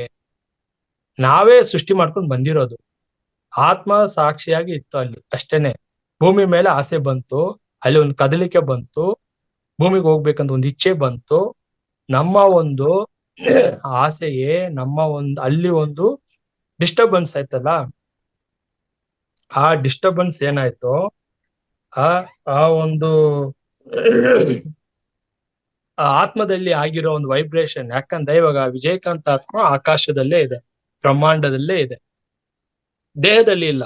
ನಮ್ಮ ಕಲ್ಪನೆ ನನ್ನ ದೇಹದಲ್ಲಿ ಇದೆ, ಈ ದೇಹದಲ್ಲಿ ಇದೆ, ಆ ದೇಹದಲ್ಲಿ ಇದೆ ಅನ್ನೋ ಒಂದು ಕಲ್ಪನೆ. ಅದು ಯಾವ ದೇಹದಲ್ಲೂ ಇಲ್ಲ.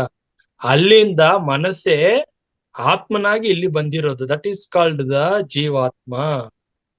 ನಾನು ಈ ವಿಜಯಕಾಂತ್ ಈಗ ಮಾತಾಡ್ತಾ ಇದ್ದೀನಿ ಅಂದ್ರೆ ಇದು ಜೀವಾತ್ಮನ ಮಾತಾಡ್ತಾ ಇರೋದು, ಆತ್ಮ ಅಲ್ಲ. ಆತ್ಮ ಮಾತಾಡುತ್ತಾ ಸಾಕ್ಷಿ ಭಾವ. ಅದು ದುಃಖ ರಹಿತ, ಕರ್ಮರಹಿತ, ಸದಾ ಆನಂದ. ಅಂದ್ರೆ ಹೆಂಗ್ ಮಾತಾಡ್ಲಿಕ್ಕಾಗತ್ತೆ? ಆತ್ಮ ಸಾಕ್ಷಿ ಭಾವ ಅಷ್ಟೇ, ನೋಡ್ತಾ ಇರತ್ತೆ. ಈ ಜೀವಾತ್ಮನಾಗಿ ಇಲ್ಲಿ ಬಂದಿದ್ದಾನಲ್ಲ, ಅಲ್ಲಿಂದ ನಾನು ಭೂಮಿಗೆ ಹೋಗ್ತೀನಿ ಅಂತ ಹೇಳ್ಬಿಟ್ಟು ಅಲ್ಲಿಂದ ನಾನು ಮನಸ್ಸೇ ಆತ್ಮನ ಒಂದು ಬಾಗಿ, ಆ ಆತ್ಮದಿಂದಾನೇ ಇಲ್ಲಿ ಬಂದಿರೋದು. ಇಲ್ಲಿ ಬಂದು ನಾನೇನ್ ಮಾಡ್ತಾ ಇದ್ದೀನಿ, ಲೌಕಿಕ ವ್ಯವಹಾರಗಳನ್ನ ಮಾಡ್ತಾ ಇದ್ದೀನಿ ಭೂಮಿ ಮೇಲೆ. ಸೊ ಈಗ ಹೇಳಿ, ಇಲ್ಲಿ ಬಂದು ಎಲ್ಲ ಅನುಭವಿಸ್ತಾ ಇದ್ದೀನಿ. ಭೂಮಿನಲ್ಲಿರೋ ಪ್ರತಿಯೊಂದು ವಸ್ತು ಆಗಿರೋ ಎಲ್ಲ ಅನುಭವಿಸಿ ಮರ್ತ್ಬಿಟ್ಟಿದ್ದೀನಿ ನನ್ನ ಮೂಲ ಏನು ಅಂತ. ಇದು ಮರ್ತಿರೋದಕ್ಕೆ ಮತ್ತೆ ನಾನು ಜನ್ಮಕ್ಕೆ ಕಾರಣ ಆಗ್ತಾ ಇದೆ. ಮುಂದಿನ ಜನ್ಮ ತಗೋ. ಯಾಕಂದ್ರೆ ಸತ್ಯ ಗೊತ್ತಾಗ್ತಿಲ್ಲ. ಯಾವ ಜನ್ಮದಲ್ಲಿ ಯಾರು ತಿಳಿಸ್ತಾ ಇಲ್ಲ, ಸತ್ಯ ಗೊತ್ತಾಗ್ತಿಲ್ಲ. ನಾನು ಯಾರಂತ ತಿಳ್ಕೊಳ್ತಾ ಇಲ್ಲ. ನಾನು ಯಾರಂತ ತಿಳ್ಕೊಳಕ್ಕೆ ನಾವು ಇಲ್ಲಿ ಬಂದಿರೋದು. ಅದನ್ನ ಮರ್ತು ಬಿಟ್ಟು ಎಲ್ಲಾ ವ್ಯವಹಾರಗಳು ಮಾಡಿ ಕರ್ಮಗಳು ಮಾಡಿ ಪುಣ್ಯವೋ ಪಾಪವೋ, ಅದನ್ನ ಪುಣ್ಯಕ್ಕೆ ತಕ್ಕನಂತೆ ಉತ್ತಮ ಜನ್ಮ, ಪಾಪಕ್ಕೆ ತಕ್ಕನಂತೆ ಕೀಳು ಜನ್ಮ. ಸೊ ಹೀಗೆ ಜನ್ಮಗಳು ತಗೊಳ್ತಾ ಇದೀವಿ. ಯಾಕಂದ್ರೆ ಲ್ಯಾಕ್ ಆಫ್ ಅವೇರ್ನೆಸ್. ಈ ಅವಗಾಹನೆ, ಈ ಜ್ಞಾನ ಯಾರಿಗ್ ಬರುತ್ತೋ ಈ ಜನ್ಮದಲ್ಲೇ ಜೀವನ್ ಮುಕ್ತರು ಆಗಬಹುದು, ಜೀವನ್ ಮುಕ್ತಿ ಹೊಂದಬಹುದು. ಯಾಕೆ ಜೀವನ್ ಮುಕ್ತರು ಆಗ್ತಾ ಇಲ್ಲ ಅಂದ್ರೆ ಗೊತ್ತಿಲ್ಲ. ಯಾವ್ದು ಸರಿ, ಯಾವ್ದು ಮಾಡ್ಬೇಕು, ಯಾವ್ದು ಮಾಡಬಾರ್ದು, ಯಾವ್ದು ತಪ್ಪು. ಅಂದ್ರೆ ಕರ್ಮವನ್ನು ಹೇಗ್ ನಿಲ್ಸ್ಬೇಕಂತ ಗೊತ್ತಿಲ್ಲ, ಜನ್ಮವನ್ನು ಹೇಗ್ ನಿಲ್ಸ್ಬೇಕಂತ ನನ್ಗೆ ಗೊತ್ತಿಲ್ಲ. ಯಾಕಂದ್ರೆ ನಾನು ನಾನು ನಾನು ಅಂತ ಸಿಕ್ಕಾಕೊಂಡಿದ್ದೀನಿ. ಎಲ್ಲಿವರೆಗೂ ನಾನ್ ಮಾಡ್ತಾ ಇದ್ದೀನಿ, ನನ್ನಿಂದ ನಡೀತಾ ಇರೋದು, ನಾನ್ ದೇಹಾತ್ಮ ಬುದ್ಧಿ, ನಾನು ದೇಹ, ನಾನು ಮನಸ್ಸು ಅಂತ ಭಾವನೆಯಲ್ಲಿ ಇರ್ತೀನಿ, ಅಲ್ಲಿವರೆಗೂ ಸಿಕ್ಕಾಕೊಂಡೇ ಇರ್ತೀವಿ. ಯಾವ ಜನ್ಮದಲ್ಲಿ ನನ್ಗೆ ಅರಿವು ಆಗುತ್ತೋ, ಯಾವ ಗುರು ಮುಖಾಂತರ ಸತ್ಯ ಅರ್ಥ ಆಗುತ್ತೋ, ಅದಕ್ಕೆ ಆ ಗುರುಗಳ ಒಂದು ಮಾರ್ಗದರ್ಶನದಿಂದ ಸತ್ಯ ಅರಿತಾಗ, ಆ ಮನಸ್ಸಿಗೆ ಅರಿವು ಬಂದಾಗ, ಆ ಜೀವಾತ್ಮನಿಗೆ ಅರಿವು ಬಂದಾಗ ನಾನು ಯಾರು ಅಂತ ಸತ್ಯ ಗೊತ್ತಾದಾಗ ಮಾತ್ರ ಮುಕ್ತಿಗೆ ಹೋಗುವುದು. ಅದಕ್ಕೆ ಎಷ್ಟೋ ಜನ್ಮಗಳು ನಮ್ಗೆ ತಗೋಬೇಕಾಗತ್ತೆ. ಈ ಸತ್ಯ ಯಾವ ಗುರು ತಿಳಿಸ್ತಾನೋ ಅವಾಗ ನಾವು ಮೋಕ್ಷತ್ವ ಹೊಂದುತ್ತೀವಿ, ಆ ಸ್ಥಿತಿಗೆ ಹೋಗ್ತೀವಿ. ಯಾಕಂದ್ರೆ ಈಗ ನಮ್ಮ ಹುಡುಕಾಟ ಎಲ್ಲ ಪ್ರಾಪಂಚಿಕದಲ್ಲೇ ಇದೆ ಎಲ್ಲವೂ. ಧ್ಯಾನದಿಂದ ಏನ್ ಸಿಗತ್ತೆ? ಕಾಯಿಲೆ ಸರಿ ಮಾಡ್ಕೋಬಹುದಾ? ಆರ್ಥಿಕ ಸಮಸ್ಯೆ ಸರಿ ಮಾಡ್ಕೋಬಹುದಾ? ಸೊ ಈ ಹುಡುಕಾಟದಲ್ಲಿ ಇರುವುದಕ್ಕೆ ನಾವು ಸಿಕ್ಕಾಕೊಂಡಿದೀವಿ ಮಾಸ್ಟರ್ಸ್. ಯಾವಾಗ ಈ ಹುಡುಕಾಟ ಬಿಟ್ಟು ನನ್ಗೆ ಸತ್ಯ ದರ್ಶನ ಆಗಬೇಕು, ನಾನ್ ಯಾರಂತ ತಿಳ್ಕೋಬೇಕು, ಎಲ್ಲಿಂದ ಬಂದೆ, ನನ್ನ ಮೂಲ ಯಾವುದು, ಆ ಸತ್ಯವನ್ನು ಅರಿತಾಗಲೇ ನೋಡಿ, ಆನಂದಮಯ ಕೋಶ ಅಂತ ಹೇಳಿದ್ನಲ್ಲ, ಅದು ಕೂಡ ಆತ್ಮನ್ಗೆ ಹತ್ತಿರವಾಗಿದೆ, ಅಷ್ಟೇನೆ ಹತ್ತಿರದಲ್ಲಿದೆ. ಅದು ಅಲ್ಟಿಮೇಟ್, ಅದು ಫೈನಲ್ ಅಲ್ಲ. ನಮ್ಗೆ ಅದೇ ಫೈನಲ್, ಆ ಸ್ಥಿತಿಗೆ ಹೋಗ್ಬಿಟ್ರೆ ಅದೇ ಸತ್ಯ, ಅದೇ ನಿಜ ಅಂತ ನಂಬಿಟ್ಟಿದೀವಿ. ಅದೂನು ಅಲ್ಲ ಮಾಸ್ಟರ್. ಆನಂದ ಸ್ಥಿತಿಗಿಂತ ಇನ್ನ ಒಂದು ಮೆಟ್ಟಿಲು ದಾಟಬೇಕು, ಹೋಗಿ ಆತ್ಮನಲ್ಲಿ ಸೇರಬೇಕು, ಅದು ಸತ್ಯ. ಯಾಕಪ್ಪ ಅಂದ್ರೆ ಇದೆಲ್ಲ ಒಪ್ಕೊಳ್ಳಿಕ್ಕೆ ನಮ್ಗೆ ತುಂಬಾ ಕಷ್ಟ ಆಗ್ತಿದೆ ಅಂದ್ರೆ, ನಮ್ಮಲ್ಲಿ ಆ ಜಿಜ್ಞಾಸು ಇಲ್ಲ, ಆಸಕ್ತಿ ಬರ್ಬೇಕು, ಈ ಜನ್ಮ ಕೊನೆ ಜನ್ಮ ಮಾಡ್ಕೋಬೇಕು ಅನ್ನೋ ಇಚ್ಛೆ, ಆಸಕ್ತಿ ಇರ್ಬೇಕು, ಅದ್ರ ಮೇಲೆ ಒಂದು ಸೆಳೆತ ಇರ್ಬೇಕು. ಒಬ್ಬೊಬ್ರು ಒಂದೊಂದು ಅನುಭವಗಳು ಹೇಳ್ತಿರ್ತಾರೆ, ಅನುಭವಗಳ ಮೇಲೆ ಮನಸ್ಸು ಹೋಗ್ತಾ ಇರುತ್ತೆ, ನನಗೂ ಆತರ ಆಗ್ಬೇಕು ಅಂತ ಅಲ್ಲಿ ಇಟ್ಟಾಗ ಮನಸ್ಸು, ನೀವ್ ಯಾವ್ದ್ರ ಮೇಲೆ ಅಲ್ಲಿ ಹೋಗ್ತಾ ಇರುತ್ತೆ. ಮೋಕ್ಷದ ಕಡೆ ಇಟ್ಟಾಗ ಮನಸ್ಸು ಮೋಕ್ಷದ ಕಡೆನೆ ಹುಡುಕ್ತಾ ಇರುತ್ತೆ. ಪ್ರಾಪಂಚಿಕ ಒಂದು ಆಕರ್ಷಣೆ ಬಗ್ಗೆ ಅಲ್ಲಿ ಮನಸ್ಸಿಟ್ಟಾಗ ಅದ್ರ ಬಗ್ಗೆನೇ ಹೋಗ್ತಾ ಇರುತ್ತೆ. ಈಗ ವಿಜುವಲೈಸೇಷನ್ ಮಾಡ್ಕೊಳ್ಳಿ, ನೀವು ಮನೆ ಕಟ್ಬಹುದು, ಇಂಥ ಕ್ಲಾಸ್ಗಳು ಕೇಳ್ತಾ ಇದ್ರೆ ಮನಸ್ಸು ಅಲ್ಲೇ ಹೋಗ್ತಾ ಇರುತ್ತೆ. ಯಾಕಂದ್ರೆ ಮನಸ್ಸು ಏನ್ ಬೇಕಾದ್ರೆ ಅದನ್ನ ನೆರವೇರ್ಸ್ಕೋ ಶಕ್ತಿ ಇದೆ. ಯಾಕಂದ್ರೆ ಆತ್ಮನಿಂದ ಬಂದಿರೋದು, ಅದು ನಮ್ ಕೈಯಲ್ಲಿದೆ. ಅದನ್ನ ಹೇಗೆ ತಗೊಂಡು ಹೋಗ್ಬೇಕು, ಮನಸ್ಸನ್ನ ನಾನು ಪ್ರಾಪಂಚಿಕ ಕಡೆ ತಗೊಂಡು ಹೋಗ್ಬೇಕಾ, ಇಲ್ಲ ಅಂತರ್ಮುಖವಾಗಿ ಸತ್ಯದ ಕಡೆ ತಗೊಂಡು ಹೋಗ್ಬೇಕಾ ಅನ್ನೋದು ಅದು ನಮ್ ಕೈಯಲ್ಲಿದೆ ಮಾಸ್ಟರ್ಸ್. ಅದನ್ನೇ ಹೇಳ್ತಾ ಇರೋದು. ಯಾವ ಮನಸ್ಸು ನಮ್ಮನ್ನ ಇಷ್ಟು ಜನ್ಮಗಳಿಂದ ಯಾಮಾರಿಸಿತ್ತೋ, ನಮ್ಗೆ ಸತ್ಯ ತಿಳ್ಕೊಳ್ದ ಹಾಗೆ ನಮ್ಮನ್ನ ಮರೆಮಾಚಿ ಮಾಡಿತ್ತು, ಅದೇ ಮನಸ್ಸು ನಮ್ಗೆ ಸದ್ಗುರುವಾಗಿ ನಿಂತು, ಆ ಮನಸ್ಸೇ ಸದ್ಗುರು, ಅವನೇ ನಮ್ಮನ್ನ ಕರ್ಕೊಂಡು ಹೋಗ್ತಾನೆ ಆತ್ಮನ ಹತ್ರ. ಇಲ್ಲಪ್ಪ, ನಾನು ಇಲ್ಲಿಂದಾನೇ ಬಂದಿರೋದು, ನಾನು ಇಷ್ಟು ಜನ್ಮದಿಂದ ನಾ ಈ ಸತ್ಯವನ್ನು ಮರ್ತ್ ಬಿಟ್ಟಿದ್ದೆ, ನಾನು ನಿಮ್ಮನ್ನ ಮೋಸ ಮಾಡಿದ್ದೆ, ಯಾಮಾರಿಸ್ತಾ ಇದ್ದೆ, ಈಗ ನನ್ ಸತ್ಯ ಅರ್ಥ ಆಯ್ತು, ಬನ್ನಿ ಅಲ್ಲಿಗೆ ಹೋಗೋಣ. ಇದೇ ಮನಸ್ಸು ಅಲ್ಲೇ ಹೋಗಿ ಲೀನ್ ಆಗ್ಬಿಡುತ್ತೆ ಮಾಸ್ಟರ್ಸ್. ಆ ಸತ್ಯ ಅರ್ಥ ಆಗ್ಬೇಕು ಅಂದ್ರೆ ಅದಕ್ಕೆ ಹಲವಾರು ಜನ್ಮಗಳು ಬೇಕು, ಎಷ್ಟೋ ಜ್ಞಾನ ತಿಳ್ಕೋಬೇಕು, ಅದ್ರಲ್ಲೇ ನಿಲ್ಲಬೇಕು, ಸತ್ಯದ ಮೇಲೆ ನಿಂತು ದಿನನಿತ್ಯ ಅದ್ರ ಮೇಲೇನೆ ಮೋಕ್ಷನೇ ನನ್ನ ಗುರಿ, ನನ್ನ ಸ್ವರೂಪ, ನನ್ನ ಆತ್ಮ ಸ್ವರೂಪ, ಅದೇ ನನ್ನ ಸ್ವಸ್ವರೂಪ, ಅದನ್ನ ಹೊಂದುವುದೇ ನನ್ನ ಗುರಿ ಅಂತ ಯಾರು ಒಬ್ಬ ಸಾಧಕ ಅದ್ರಲ್ಲೇ ನಿಲ್ತಾನೋ ಅವನು ಮಾತ್ರ ಅಲ್ಲಿ ಸೇರ್ಬಲ್ಲ ಮಾಸ್ಟರ್ಸ್. ಸೊ ಇದನ್ನ ಅರ್ಥ ಮಾಡ್ಕೋಬೇಕು. ಸೊ ಆನಂದಮಯ ಕೋಶನೇ ಕೊನೆ ಅಲ್ಲ, ಆತ್ಮದಲ್ಲಿ ಲೀನ ಆಗುವುದೇ ಕೊನೆ. ಬ್ರಹ್ಮಂ, ಅದೇ ಆತ್ಮ, ಅದೇ ಅರಿವು, ಅದೇ ಅವೇರ್ನೆಸ್. ಸೊ ಆತ್ಮ ಅಂದ್ರೆ ಬೆಳಕು, ಆತ್ಮ ಅಂದ್ರೆ ಚೈತನ್ಯ. ಈ ಸತ್ಯ ಗೊತ್ತಿಲ್ಲದೆ ನಾನು ಎಷ್ಟು ಕ್ಲಾಸ್ಗಳು ಕೇಳಿದ್ರು, ಎಷ್ಟು ಮಂತ್ರ ಜಪ ಮಾಡಿದ್ರು ನೋಡಿ, 1000 ಮಂತ್ರ ಜಪ, 1000 ಸ್ತೋತ್ರಗಳು ಪಾರಾಯಣ ಮಾಡಿದ್ರೆ ಇಸ್ ಈಕ್ವಲ್ ಟು 1 ಮಂತ್ರ ಜಪ ಮಾಡಿದಕ್ಕೆ ಸಮ. ಇವಾಗ ಸ್ತೋತ್ರಗಳು ಹೇಳ್ತಾ ಇರ್ತೀನಿ, ಯಾವ್ದೋ ಒಂದು ಸ್ತೋತ್ರ, ಅದು 1 ಮಂತ್ರ ಹೇಳಿದಕ್ಕೆ ಸಮ. ಅದೇ ಕೋಟಿ ಮಂತ್ರ ಹೇಳಿದ್ರೆ 1 ಧ್ಯಾನಕ್ಕೆ ಸಮ. ಕೋಟಿ ಸ್ತೋತ್ರ ಹೇಳಿದ್ರೆ 1 ಮಂತ್ರ ಹೇಳಿದಕ್ಕೆ ಸಮ.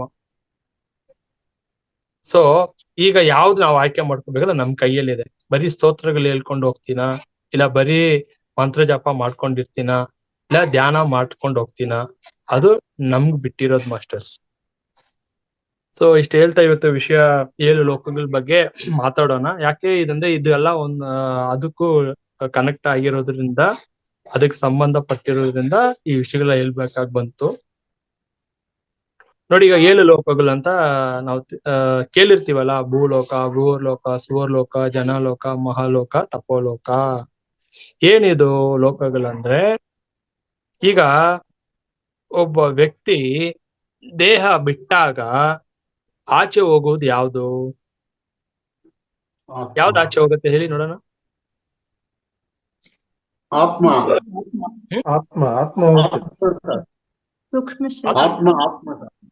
ಆತ್ಮ ಹೋಗುತ್ತಾ? ಆತ್ಮ ಹೋಗುತ್ತೆ. ಓಕೆ, ಇಲ್ಲ, ಅದನ್ನೇ ನಮ್ಗೆ ಸತ್ಯ ಅರ್ಥ ಆಗ್ತಿಲ್ಲ. ಹಿಂಗೆ ನಂಬಿಸಿದಾರಲ್ವಾ, ಸತ್ಯ ಗೊತ್ತಾಗ್ತಾ ಇಲ್ಲ. ಆತ್ಮ ಹೋಗುತ್ತೆ. ಸೂಕ್ಷ್ಮ ಶರೀರ. ಓಕೆ, ಸೂಕ್ಷ್ಮ ಶರೀರ ಹೋಗುತ್ತೆ, ರೈಟು. ಎಲ್ಲಿಗೆ ಹೋಗುತ್ತೆ ಸೂಕ್ಷ್ಮ ಶರೀರ? ಸೂಕ್ಷ್ಮ ಶರೀರ ಎಲ್ಲಿಗೆ ಹೋಗುತ್ತೆ? ಸೂಕ್ಷ್ಮ ಲೋಕಕ್ಕೆ ಹೋಗುತ್ತೆ ಫಸ್ಟ್. ಆಯ್ತು, ಬಟ್ ಎಲ್ಲಾ ಸೂಕ್ಷ್ಮ ಶರೀರನು ಸೂಕ್ಷ್ಮ ಲೋಕಕ್ಕೆ ಹೋಗುತ್ತಾ? ಎಲ್ಲ ಹೋಗಲ್ಲ. ಸೊ ಅರ್ಥ ಮಾಡ್ಕೊಳ್ಳಿ. ಈಗ ತಾನೇ ನಾನು ಸ್ಟಾರ್ಟಿಂಗ್ ಇಂದ ಹೇಳ್ಕೊಂಡು, ನೀವು ಸರಿಯಾಗಿ ಗಮನ ಇಟ್ಟು ಕೇಳಿದ್ರೆ, ನಾನು ಹೇಳಿರೋ ವಿಷಯಗಳನ್ನ ಮತ್ತೆ ನೀವು ಅದ ಚಿಂತನೆ ಮಾಡಿದ್ರೆ ಆತ್ಮ ಅಂತ ಹೇಳಿರಲ್ಲ ನೀವು. ಆತ್ಮ ಎಲ್ಲಿದೆ ಅಂತ ಹೇಳ್ದೆ? ಬ್ರಹ್ಮಾಂಡದಲ್ಲಿ. ಪ್ರಾಣಮಯ ಕೋಶ. ನಾನ್ ದೇಹದಲ್ಲಿ ಇಲ್ಲ ಅಂತ ಕೂಡ ಹೇಳಿದ್ದೆ ತಾನೆ ನಾನು. ಹೌದು ಸರ್. ಬ್ರಹ್ಮಾಂಡದಲ್ಲಿ ಆತ್ಮ ಅಲ್ಲೇ ಇರೋದು. ಅಲ್ಲಿಂದ ಮನಸ್ಸು ಇಲ್ಲಿ ಬಂದು ಜೀವಾತ್ಮನಾಗಿ ನಾವು ಬಂದಿದ್ವಿ. ಜೀವಾತ್ಮ ಅಂದ್ರೆ ಆತ್ಮದ ಒಂದು ಅಂಶವೇ ನಾವು ಇಲ್ಲಿ ಬಂದಿರೋದು ಅಂದಾಗ ಆತ್ಮ ದೇಹದಲ್ಲೂ ಸೇರ್ಕೊಳ್ಳಲ್ಲ, ದೇಹ ಬಿಟ್ಟು ಹೋಗಲ್ಲ ಅಂತ ತಾನೆ ಅರ್ಥ. ಮತ್ತೆ ಬಾಡಿ ವೆಕೆಟ್ ಆದಾಗ ಆತ್ಮ ಹೋಗ್ಲಿಕ್ಕೆ ಹೆಂಗ್ ಸಾಧ್ಯ? ನಾವು ಚಿಂತನೆ ಮಾಡ್ಬೇಕು ತಾನೆ, ಇದನ್ನ ಯೋಚನೆ ಮಾಡ್ಬೇಕು ತಾನೆ. ಅದಕ್ಕೆ ಯೋಗ ವಸಿಷ್ಠಮು, ಬ್ರಹ್ಮಸೂತ್ರ, ಉಪನಿಷತ್ಸು, ವಿವೇಕ ಚೂಡಾಮಣಿ ಇಂತ ಗ್ರಂಥಗಳನ್ನ ಓದಿದ್ರೆ ಸತ್ಯ ಅರ್ಥ ಆಗತ್ತೆ ಮಾಸ್ಟರ್ಸ್. ದಯವಿಟ್ಟು ಅಷ್ಟಾವಕ್ರ ಗೀತೆ ಎಲ್ಲ ಓದಿ, ಅವಾಗ ಸತ್ಯ ಅರ್ಥ ಆಗತ್ತೆ. ಅಷ್ಟಾವಕ್ರ ಗೀತೆ, ಯೋಗ ವಸಿಷ್ಠಮು, ವಿವೇಕ ಚೂಡಾಮಣಿ, ದಯವಿಟ್ಟು ಈ 3ರಲ್ಲಿ ಫಸ್ಟ್ ನೀವು ಓದ್ಬೇಕಾಗಿರೋದು ಯೋಗ ವಸಿಷ್ಠಂ. ಆತ್ಮ ಅಂದ್ರೆ ಏನು, ಏನಕ್ಕೆ ಭೂಮಿಗೆ ಬರುತ್ತೆ, ಹೆಂಗ್ ಸೃಷ್ಟಿ ಆಯ್ತು ಆತ್ಮ, ಮನಸ್ಸು ಯಾಕೆ ಜೀವಾತ್ಮಕ್ ಬರುತ್ತೆ, ಏನ್ ಅನುಭವ, ಎಲ್ಲ ಸತ್ಯ ನಿಮ್ಗೆ ಅದೆಲ್ಲ ಅರ್ಥ ಆಗುತ್ತೆ. ಯೋಗ ವಸಿಷ್ಠಂ. ವಸಿಷ್ಠ ಮಹರ್ಷಿ ಅವರು ರಾಮನಿಗೆ ತಿಳಿಸ್ಕೊಟ್ಟಂತ ವಿಷಯ. ಶ್ರೀರಾಮರು ಗುರುಕುಲದಲ್ಲಿ ಇದ್ದಾಗ ವಸಿಷ್ಠ ಮಹರ್ಷಿ ತಿಳಿಸ್ಕೊಡ್ತಾರೆ ಬ್ರಹ್ಮಾಂಡ ಅಂದ್ರೆ ಏನು, ಆತ್ಮ ಅಂದ್ರೆ ಏನು. ಹಾಗಾಗಿ ಬಾಡಿ ವೆಕೆಟ್ ಮಾಡಿದ್ರೆ ಹೋಗುವುದು ಆತ್ಮ ಅಲ್ಲ, ಜೀವಾತ್ಮ.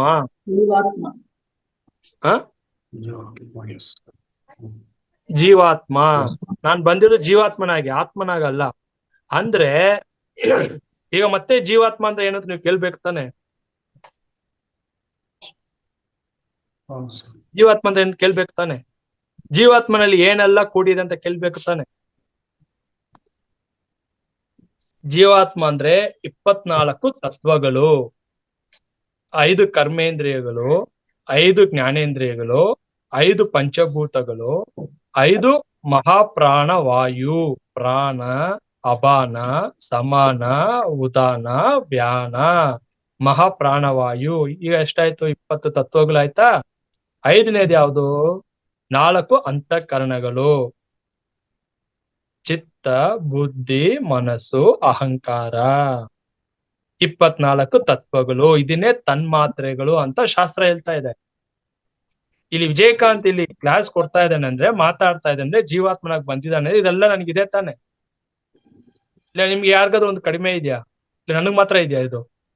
5 ಕರ್ಮೇಂದ್ರಿಯಗಳು, 5 ಜ್ಞಾನೇಂದ್ರಿಯಗಳು, 5 ಪಂಚಭೂತಗಳು, 5 ಪ್ರಾಣವಾಯುಗಳು ಅಂದ್ರೆ ಮಹಾಪ್ರಾಣವಾಯು. ದಶವಾಯುಗಳಿದೆ, ಉಪ ಪ್ರಾಣವಾಯುಗಳು ಇನ್ನ 5 ಇದೆ. ಬಟ್ ಈಗ ಮಹಾಪ್ರಾಣವಾಯು ಮಾತ್ರ ಪ್ರಾಮುಖ್ಯವಾಗಿ ತಗೊಳ್ಳೋಣ, ಪ್ರಧಾನವಾಗಿ ತಗೊಳ್ಳೋಣ. 4 ಅಂತಃಕರಣಗಳು. 20 + 4 ಚಿತ್ತ, ಬುದ್ಧಿ, ಮನಸ್ಸು, ಅಹಂಕಾರ. ಇದರಿಂದ ಕೂಡಿರೋದೇ ಈ ವಿಜಯಕಾಂತ್. ಇದೇ ಜೀವಾತ್ಮ ಇಲ್ಲಿ ಬಂದು ಮಾತಾಡ್ತಾ ಇರೋದು, ಕ್ಲಾಸ್ ಕೊಡ್ತಾ ಇರೋದು, ದಿನಚರಿ ಕಾರ್ಯಗಳನ್ನ ನಡೆಸ್ತಾ ಇರೋದು. ಸೊ ಇದಕ್ಕೆಲ್ಲ ಮೂಲ ಕಾರಣ ಯಾರು? ಆತ್ಮ. ಹೇಗೆ? ಅದು ಡೈರೆಕ್ಷನ್ ಕೊಡ್ತಾ ಇರುತ್ತೆ ನಮ್ಮ ಜೀವಾತ್ಮಕ್ಕೆ. ಬ್ರಹ್ಮಾಂಡದಿಂದ, ಅಲ್ಲಿಂದ, ಆ ಬೆಳಕಿನಿಂದ ಶಕ್ತಿ ಕೊಡ್ತಾ ಇರತ್ತೆ ಜೀವಾತ್ಮನ್ಗೆ. ಅಲ್ಲಿಂದ ನಮ್ಗಿಲ್ಲಿ ಈ ದೇಹದ ಮೇಲೆ ಶಕ್ತಿ ಬೀಳ್ತಾ ಇರೋದಕ್ಕೆ ನಾನ್ ಶ್ವಾಸ ತಗೊಳ್ತಾ ಇದ್ದೀನಿ. ಈ ಶ್ವಾಸ ಕೂಡ ನಾನಲ್ಲ. ನಾನು ಶ್ವಾಸ ನೀವು ನಾನು ಶ್ವಾಸ ನಿಂತೋಗ್ಬಿಟ್ಟೆ ಸತ್ತೋಗ್ಬಿಡ್ತೀನಿ ಅಂತ ಭ್ರಮೆನಲ್ಲಿ ಇದೀವಿ. ಅಲ್ಲ, ಈ ಶ್ವಾಸ ಕೂಡ ಚಲನೆ ಆಗ್ಬೇಕು ಅಂದ್ರೆ ಒಬ್ಬ ಇರ್ಬೇಕಲ್ಲ ಶಕ್ತಿ ಕೊಡ್ಲಿಕ್ಕೆ, ಚೈತನ್ಯ ಕೊಡ್ಲಿಕ್ಕೆ. ಯಾರು ಅವನು? ಆತ್ಮ. ಈಗ ಪಂಚಭೂತಗಳು ಕೂಡ ಶಕ್ತಿ ಕೊಡ್ಬೇಕಂದ್ರೆ ಒಬ್ಬ ಇರ್ಬೇಕಲ್ಲ. ಯಾರು ಅವನು? ಅವನು ಆತ್ಮನೇ. ಈಗ ಮನಸ್ಸಿಗೂ ಶಕ್ತಿ ಕೊಡ್ಬೇಕಂದ್ರೆ ಒಬ್ಬ ಇರ್ಬೇಕಲ್ಲ. ಅವನು ಯಾರು? ಎಲ್ಲ ಆತ್ಮನೇ. ಬುದ್ಧಿಗೆ? ಬುದ್ಧಿಗೂ ಆತ್ಮನೇ. ಅಂದ್ರೆ ದೇಹಕ್ಕೂ ಮನಸ್ಸಿಗೂ ಬುದ್ಧಿಗೂ ಈ ದೇಹ ಪಂಚಭೂತಗಳಿಂದ ಆಗಿದೆ ಅಲ್ಲ, ಈ ಪಂಚಭೂತಗಳು ಕೂಡ ಶಕ್ತಿ ಕೊಡ್ತಾನೆ ಅವನೇ. ನಾವ್ ಶ್ವಾಸ ತಗೊಳ್ತಾ ಇದ್ವಲ್ಲ, ಉಚ್ಛ್ವಾಸ ನಿಶ್ವಾಸ, ಇದು ಕೂಡ ಶಕ್ತಿ ಕೊಡ್ತಾನೆ ಅವನೇ. ಇದು ನಾವ್ ಶ್ವಾಸ ತಗೊಳ್ತಿರೋ ಸಾಕ್ಷಾತ್ ನೋಡ್ತಾ ಇರೋನು ಅವನೇ. ಅಂದಾಗ ಅವನೇ ಎಲ್ಲ ಅಂದಾಗ ಮತ್ತೆ ನಂದು ಮಾಡೋದಿಲ್ಲಿ ಏನಿದೆ ಇಲ್ಲಿ ಹೇಳಿ? ನಂದು ಮಾಡುವುದು ಇಲ್ಲಿ ಏನಿದೆ? ಅವನೇ ತ ನಡ್ಸ. ನನ್ನ ದೇಹ ಅಂಗಗಳು ಕೂಡ ಚಲನೆಯಲ್ಲಿ ಇಟ್ಟಿರೋದು ಅವನೇ ಅಲ್ವಾ? ಅವನ್ ಶಕ್ತಿ ಕೊಟ್ಟಿಲ್ಲ ಅಂದ್ರೆ ಒಂದು ಕ್ಷಣ ಅವನ ಶಕ್ತಿ ಅಲ್ಲಿಂದ ಬ್ರಹ್ಮಾಂಡದಿಂದ ದೇಹಕ್ಕೆ ಅವನಿಗೆ ಶಕ್ತಿ ಕೊಡ್ತಾ ಇದ್ದಾನೆ. ಆ ಕಿರಣ ನನ್ ಮೇಲೆ, ಈ ಜೀವಾತ್ಮ ಮೇಲೆ ಬೀಳ್ತಾ ಇರೋದಕ್ಕೆ, ಆ ಆತ್ಮನ ಬೆಳಕು ದೇಹದ ಮೇಲೆ ಬೀಳ್ತಾ ಇರೋದಕ್ಕೆ ನಾನು ಮಾತಾಡ್ತಾ ಇರೋದು. ನನ್ನ ಇಂದ್ರಿಯಗಳು ಕೆಲಸ ಮಾಡ್ತಾ ಇರೋದು, ನನ್ನ ಬಾಯಿ ಮಾತಾಡ್ತಾ ಇರೋದು, ನೀವು ಕೇಳಿಸ್ಕೊಳ್ತಾ ಇರೋದು. ಅವನು ಒಂದ್ ಕ್ಷಣ ನಿಲ್ಸ್ಬಿಟ್ರೆ ಏನಾಗತ್ತೆ? ಶವ. ಶವ, ಜಡ. ಅರ್ಥ ಆಯ್ತಾ? ಅವನಲ್ಲಿ ಸ್ಟಾಪ್ ಮಾಡಿದ್ರೆ ಮುಗಿತಿಲ್ಲಿ ಕತೆ. ಸೊ ಈ ಸತ್ಯ ನಾವು ಅರ್ಥ ಆಗ್ಬೇಕು. ಈಗ ಸೂರ್ಯ ಭೂಮಿಗೆ ಬೆಳಕು ಕೊಡ್ತಾ ಇದ್ದಾನ? ಭೂಮಿಗೆ ಇಳಿದು ಬಂದು ಬೆಳಕು ಕೊಡ್ತಾ ಇದ್ದಾನ? ಇಲ್ಲ ಬ್ರಹ್ಮಾಂಡದಿಂದ ಅವನ್ ಬೆಳಕು ಭೂಮಿಗೆ ಬೀಳ್ತಾ ಇದೆಯಾ? ಬ್ರಹ್ಮಾಂಡದಿಂದ ಬರ್ತಾ ಇದೆ. ಬ್ರಹ್ಮಾಂಡದಿಂದ ಹೇಗೆ ಭೂಮಿಗೆ ಬೆಳಕು ಬರ್ತಾ ಇದೆಯೋ, ಆ ಬೆಳಕಿನಿಂದ ಹೇಗೆ ಸಸ್ಯಗಳೆಲ್ಲ ತನ್ನ ಆಹಾರವನ್ನು ಸೃಷ್ಟಿ ಮಾಡ್ಕೊಳ್ತಾ ಇದೆಯೋ, ಹಾಗೆಯೇ ನಮ್ಮ ಆತ್ಮದಿಂದ, ಬ್ರಹ್ಮಾಂಡದಿಂದ ನಮ್ಗ್ ಸಿಗ್ತಾ ಇರೋ ನಮ್ಮ ಆತ್ಮದ ಬೆಳಕಿನಿಂದ, ಚೈತನ್ಯದಿಂದ, ಆತ್ಮದ ಶಕ್ತಿಯಿಂದ ನಾವು ಜೀವಿಸ್ತಾ ಇರುವುದು. ಇಲ್ಲಿ ಯಾವ ಒಂದು ಪ್ರಾಣವಾಯುವಿಂದಲೂ, ಪ್ರಾಣ ಶಕ್ತಿಯಿಂದಲೂ, ಈ ಕಾಸ್ಮಿಕ್ ಎನರ್ಜಿ ಅಂತ ಹೇಳ್ತೀವಲ್ಲ, ಇದು ಕೂಡ ಅವನ್ ಕೊಡ್ತಾ ಇರೋ ಶಕ್ತಿಯಿಂದಲೇ. ಅಂದ್ರೆ ಈಗ ವಾಯು ಅಂತ ಹೇಳ್ತೀವಲ್ಲ, ಬಾಹ್ಯವಾಗಿರೋದು ವಾಯು. ಅದೇನು? ಬರೀ ವಾಯು, ಗಾಳಿ ಅಷ್ಟೇನೆ. ಇದು ನಾವು ಒಳಗ್ ತಗೊಂಡಾಗ ಏನಾಗತ್ತದು? ಇವಾಗ ಬಾಹ್ಯವಾಗಿ ಹೊರಗಿನ ವಾಯು ನಮ್ಮ ಒಳಗಡೆ ತಗೊಂಡಾಗ ಏನಾಗತ್ತದು? ಪ್ರಾಣಶಕ್ತಿ. ಪ್ರಾಣವಾಯುವಾಗಿ ಅಂದ್ರೆ ಪ್ರಾಣ ಶಕ್ತಿ ಆಗತ್ತೆ. ಅವಾಗ ಅದು ಪ್ರಾಣ ಶಕ್ತಿ ಆಗತ್ತೆ.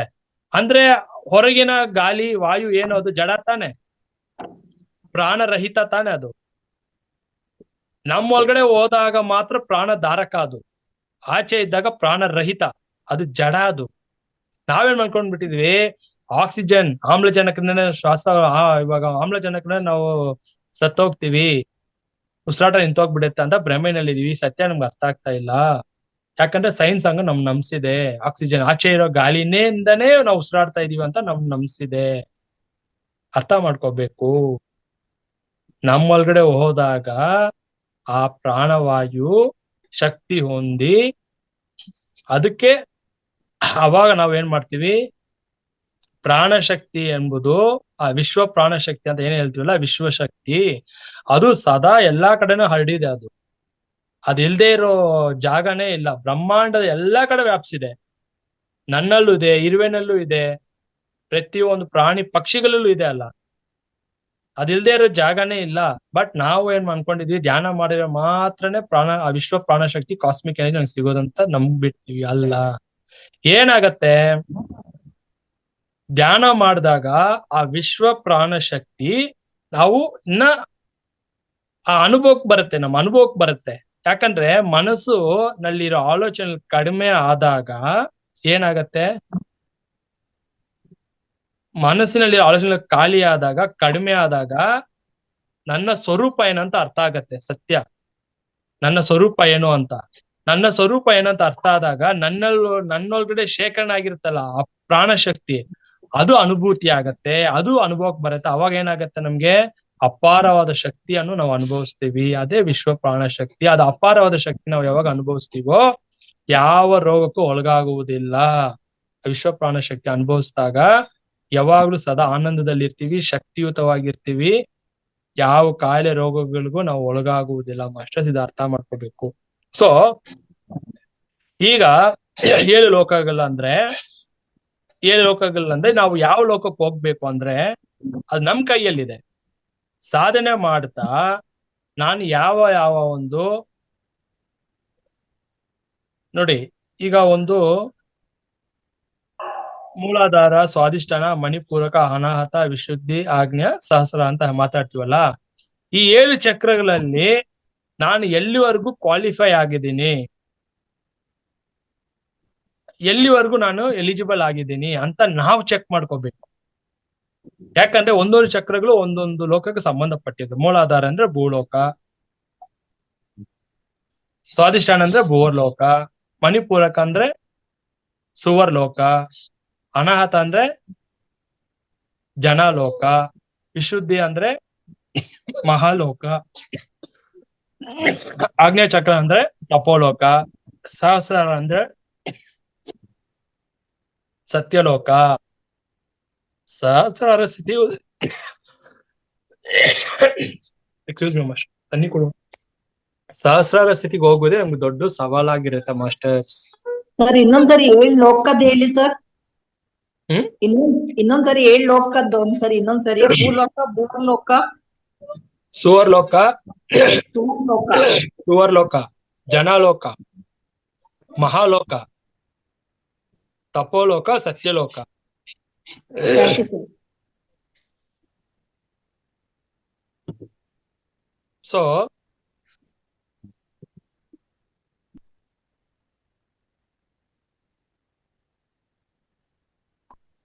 ಈ ಒಂದೊಂದು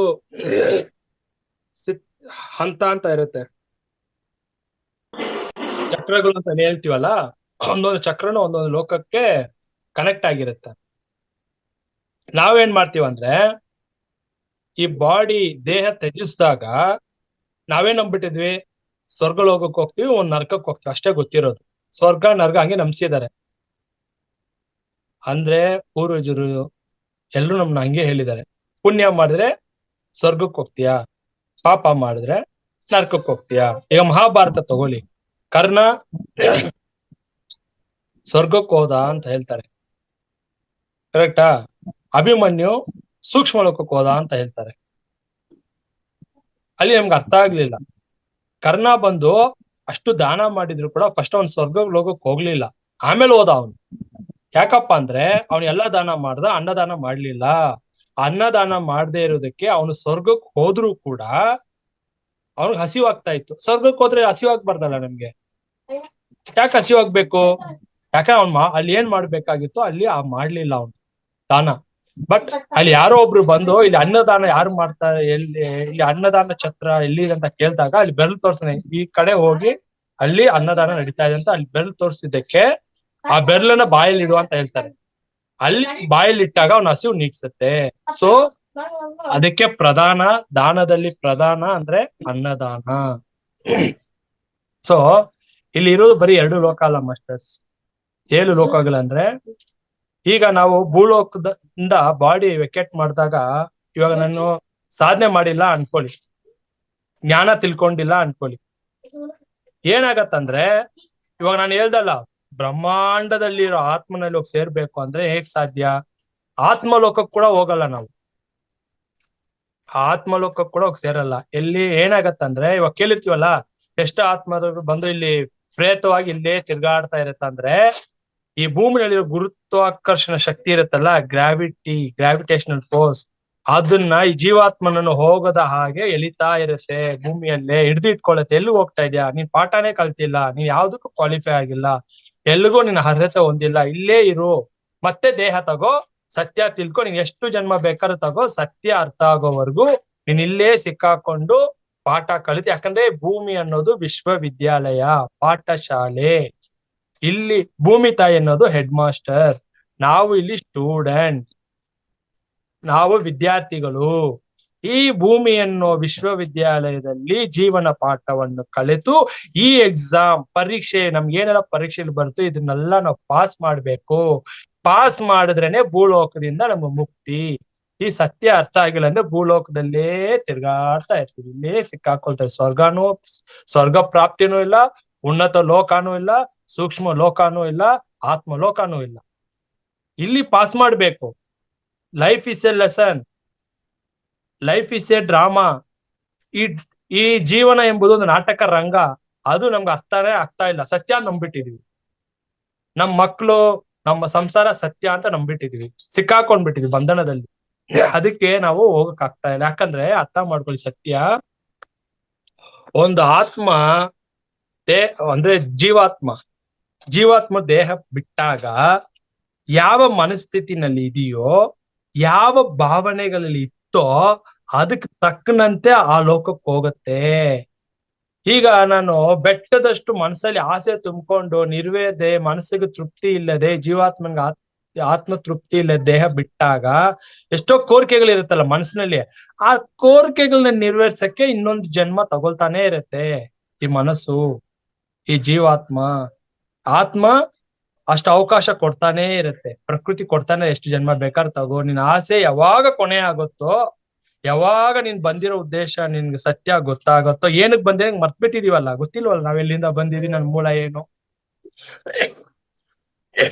ಯಾವ ಜನ್ಮದಲ್ಲಿ ನನಗೆ ನನ್ನ ಸತ್ಯ ಅರ್ಥ ಆಗುತ್ತೋ, ನನ್ನ ಮೂಲ ಯಾವುದು, ಪರ್ಪಸ್ ಆಫ್ ಲೈಫ್, ನನ್ನ ಜೀವನದ ಉದ್ದೇಶ ಅರ್ಥ ಆಗುತ್ತೋ, ಅಲ್ಲಿವರೆಗೂ ನಮ್ ಜನ್ಮ ತಪ್ಪಿದ್ದಲ್ಲ.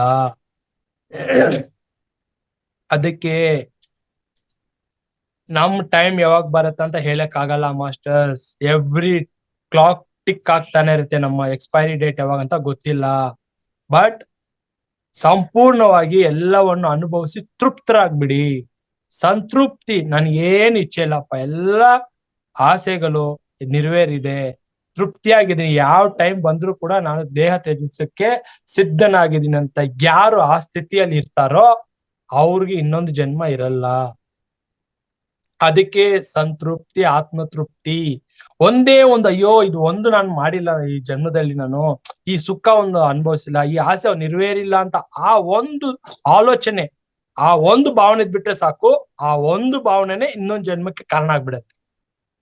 ಈ ಸೂಕ್ಷ್ಮತೆ ಅರ್ಥ ಮಾಡ್ಕೋಬೇಕು ಮಾಸ್ಟರ್ಸ್. ಯಾಕೆ ನಮ್ಗೆ ಇಷ್ಟು ಜನ್ಮ ತಗೊಂಡ್ ಬರ್ತಾ ಇದೀವಿ ಅಂದ್ರೆ, ಇಲ್ಲಿ ನಾವು ಜೀವಂತವಾಗಿರುವಾಗ ಯಾವ ಮನಸ್ಥಿತಿಯಲ್ಲಿ ಇದೀವ ಅನ್ನೋದು ಇಂಪಾರ್ಟೆಂಟ್ ಅಲ್ಲ. ನೋಡಿ, ಅದನ್ನೇ ಹೇಳ್ತಾರೆ, ಇದನ್ನೇ ಪ್ರಜಾಮೇಳ ಕಥೆನಲ್ಲೂ ಬರುತ್ತೆ ಎಲ್ಲ. ಲಾಸ್ಟ್ ಮೂಮೆಂಟ್ ಅಲ್ಲಿ ಅವನು ಎಷ್ಟೋ, ಪ್ರಜಾಮೇಳ ಅನ್ಸುತ್ತೆ, ಅವನ್ ಮಗನ ಹೆಸರು, ಕೊನೆ ಮಗನ ಹೆಸರು ನಾರಾಯಣ ಅಂತ ಇರುತ್ತೆ. ಅವನ್ ಎಷ್ಟೋ ಪಾಪಗಳು ಮಾಡಿರ್ತಾನೆ. ಕೊನೆ ಕ್ಷಣದಲ್ಲಿ ಅವನು ನಾರಾಯಣ ನಾರಾಯಣ ಅವ್ರ ಮಗನ್ ಜ್ಞಾಪಕ ಹೋಗುತ್ತೆ, ಅವನ್ಗೆ ಮಗನ್ ಮೇಲೆ ಹೋಗುತ್ತೆ ಮನಸ್ಸು. ಅವನ ಕರಿತಾ ಇರ್ತಾನೆ, ಅಟ್ಲೀಸ್ಟ್ ನಾರಾಯಣ ಅಂತ ಭಗವಂತ ಹೆಸರನ್ನಾದ್ರೂ ಹೇಳ್ತಿದ್ನಲ್ಲ ಅಂತ. ಅದಕ್ಕೆ ಅವ್ನ್ ಮೋಕ್ಷ ಸಿಕ್ತು. ಆದ್ರೆ ನಮಗೆ ಈಗ ನಾನು ಕೃಷ್ಣನಾಮ ಹೇಳ್ಬಹುದು, ರಾಮನಾಮ ಹೇಳ್ಬಹುದು, ಅದು ಸಾಯೋ ಸ್ಥಿತಿನಲ್ಲಿ ಕೂಡ ಅದೇ ಬರ್ಬೇಕು ನಮ್ಗೆ. ಅರ್ಥ ಆಗ್ತಿದ್ಯಾ? ಈಗ ನನ್ಗೇನು, ಈಗ ನನ್ ಟೈಮ್ ಬಂತು, ಈಗ ನನ್ ಕಣ್ಮುಂದೆ ಕಾಣಿಸ್ತಾ ಇದೆ ಮರಣ, ದೇಹ ಬಿಡ್ಬೇಕಂದ್ರು ಕೂಡ ನಾನು ಏನು ರಾಮನಾಮ ಹೇಳ್ತಾ ಇದ್ನೋ, ರಾಮ ಅದೇ ನನ್ಗೆ ಪಾರಾಯಣ ಆಗ್ತಾ ಇರ್ಬೇಕು, ಮನಸ್ಸು ಅಲ್ಲೇ ನಿಲ್ಬೇಕು. ಅವಾಗ ಅದನ್ನೇ ಹೇಳ್ತಾರೆ, ಅದು ನಮ್ಗೆ ಮುಕ್ತಿ ಕೊಡತ್ತೆ. ಆ ಸ್ಥಿತಿನಲ್ಲಿ ನಮ್ ಸುತ್ತ ನಮ್ಮ ಮನೆಯವರು, ಮಕ್ಕಳು, ಸಂಬಂಧಿಕರು ಇದ್ರೆ ಮನ್ಸ ಅಯ್ಯೋ ಇವ್ರನ್ನೆಲ್ಲ ಬಿಟ್ಟು ಹೋಗ್ತಾ ಇದೀನಲ್ಲಪ್ಪ, ಈ ಮಕ್ಕಳಿಗೆ ನಾನು ಇನ್ನೂ ಮದುವೆ ಮಾಡ್ಲಿಲ್ಲವಲ್ಲಪ್ಪ, ಈ ತರ ನಾವು ಆ ಒಂದು ಭಾವನೆ ಬಂತಂದ್ರೆ ಮುಗಿತೀನಿ. ಸೊ ನಾವು ಹೇಗೆ ತಯಾರಾಗಿರ್ಬೇಕು ಅಂತ ಹೇಳ್ತಾ ಇದ್ದೀನಿ. ಮರಣ ಬಂದಾಗ ಎಷ್ಟು ಪ್ರಿಪರೇಷನ್ ಬೇಕು, ರೆಡಿ ಆಗಿರ್ಬೇಕು, ಹ್ಯಾಪಿ ಆಗಿರ್ಬೇಕು. ಅದೇ ಧ್ಯಾನ ಅಂದ್ರೆ ಎಲ್ರು ಏನೇನೋ ಹೇಳ್ತಿರ್ತಾರೆ. ನನ್ನ ಸಿದ್ಧಾಂತ ಅಂದ್ರೆ ಧ್ಯಾನ ಅಂದ್ರೆ ಪ್ರಾಕ್ಟೀಸ್ ಟು ಡೈ.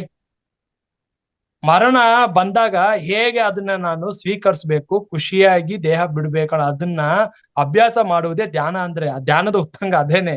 ಅದನ್ನ ಪ್ರಾಕ್ಟೀಸ್ ಮಾಡ್ಬೇಕು. ಎಲ್ಲ ಕೋರಿಕೆಗಳನ್ನು ನೆರವೇರಿಸಿ, ಯಾವ ಕೋರಿಕೆಗಳು ಇಲ್ಲದೆ, ಯಾವ ಆಸೆಗಳು ಇಲ್ಲದೆ, ತೃಪ್ತಿಯಾಗಿ ಖುಷಿಯಾಗಿ ಸುಖವಾಗಿ ಅನುಭವಿಸ್ಬೇಕು ಮರಣವನ್ನು. ಮರಣ ಅಂದ್ರೆ ಎಲ್ರು ದುಃಖ ಕಷ್ಟ, ಅಯ್ಯೋ ಮರಣ ಅಂದ್ರೆ ನಿರಾಕರಿಸ್ತಾರಲ್ಲ, ನಾವ್ ಎಲ್ಲಿವರೆಗೂ ಮರಣ ನಂಗೆ ಬರ್ಬಾರ್ದಪ್ಪ ಅಂತ ನಿರಾಕರಿಸ್ತೀವೋ ಅದು ಆ ಪಾಠ ಕಲಿಲಿಕ್ಕೆ ಮತ್ತೆ ಮತ್ತೆ ಆ ಜ್ಞಾನ ಬರ್ಲಿಕ್ಕೆ ಜನ್ಮಕ್ಕೆ ಕಾರಣ ಆಗ್ತಾನೆ ಇರುತ್ತೆ.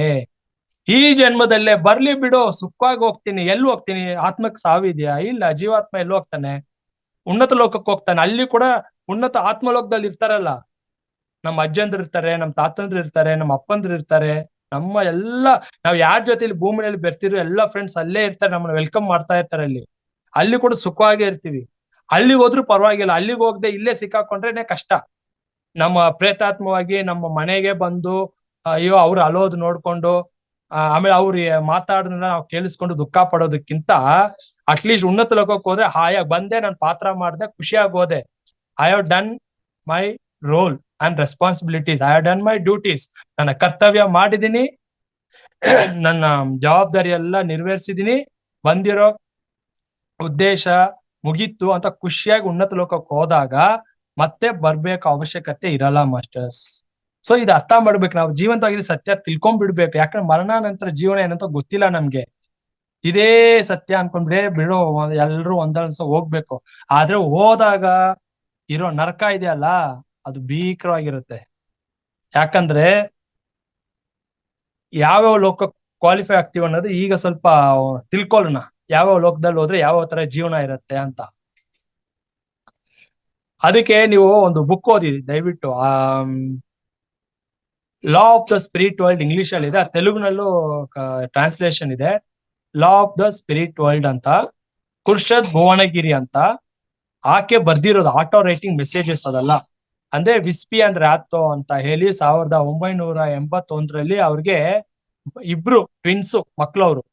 ಅವ್ರೊಂದು ಕಾರ್ ಆಕ್ಸಿಡೆಂಟ್ ನಲ್ಲಿ ತೀರೋಗ್ತಾರೆ.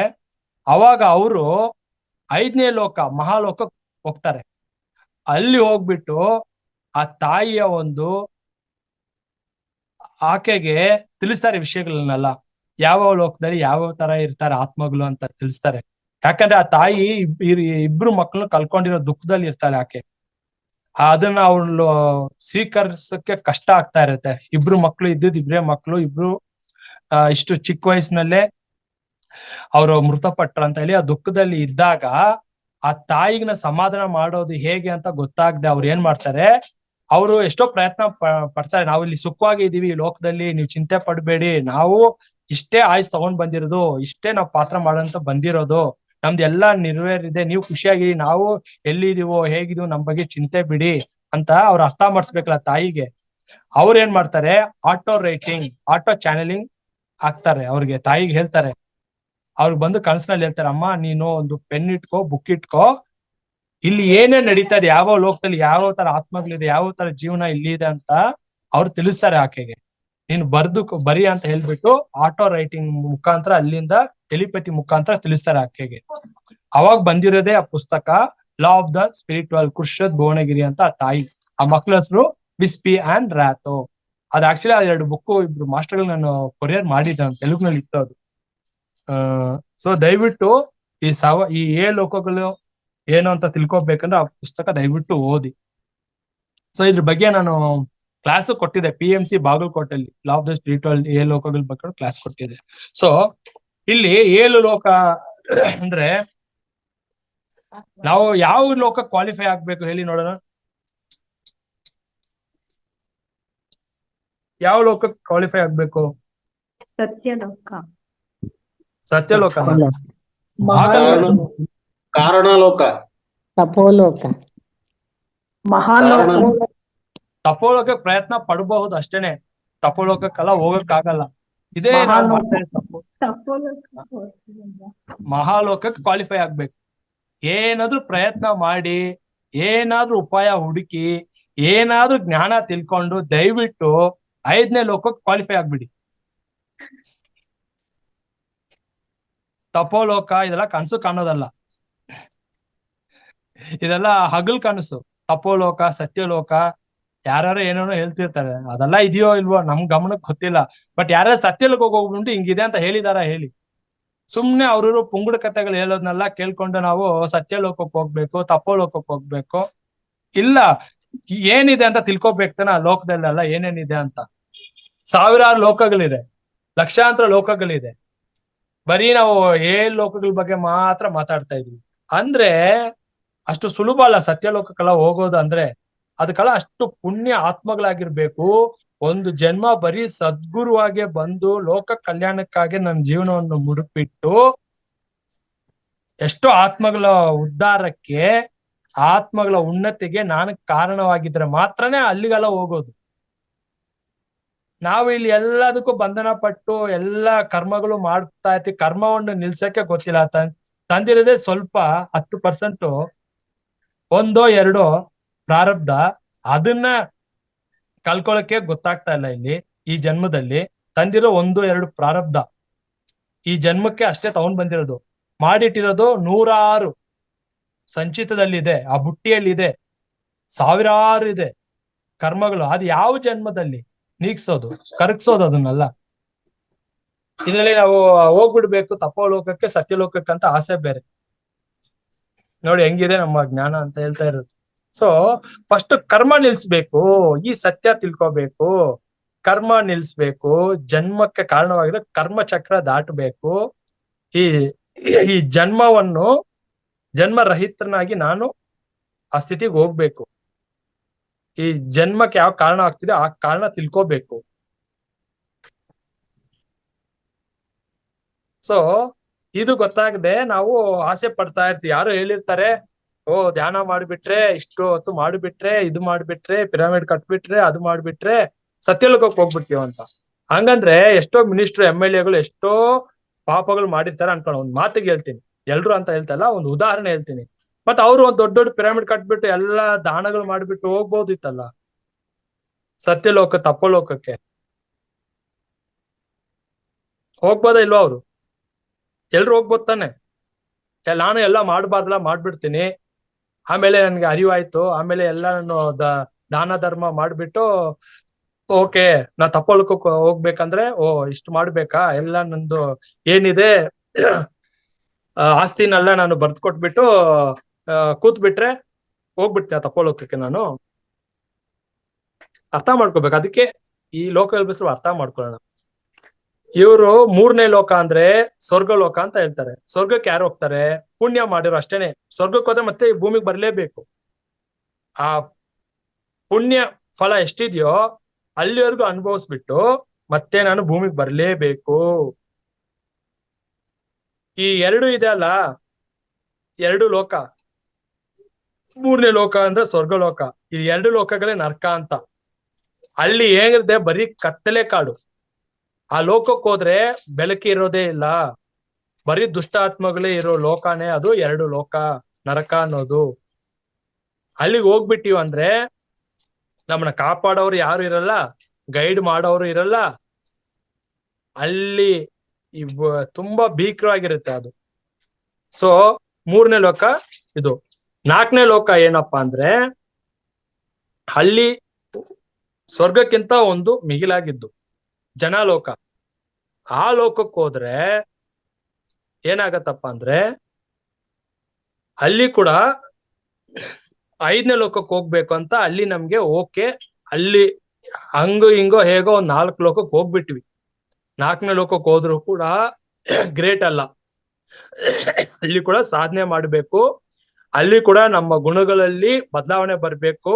ಯಾಕಂದ್ರೆ ಅಲ್ಲಿಗೆ ಹೋದ್ರು ಕೂಡ ನಮ್ಮ ಗುಣಗಳಲ್ಲಿ ಬದಲಾವಣೆ ಬರಲ್ಲ, ಮನಸ್ಸಿನಲ್ಲಿ ಬದಲಾವಣೆ ಬರಲ್ಲ. ಅಲ್ಲಿ ಹೋದ್ರು ಕೂಡ ಅಲ್ಲಿ ನಮಗ್ ತಕ್ಕನಂತೆ ಆ ಮ್ಯಾಚ್ ಆಗೋರು ಸಿಗ್ತಾರೆ, ಅಂತ ಆತ್ಮಗಳು ಅಲ್ಲಿ ಇರ್ತಾರೆ 4ನೇ ಲೋಕದಲ್ಲಿ.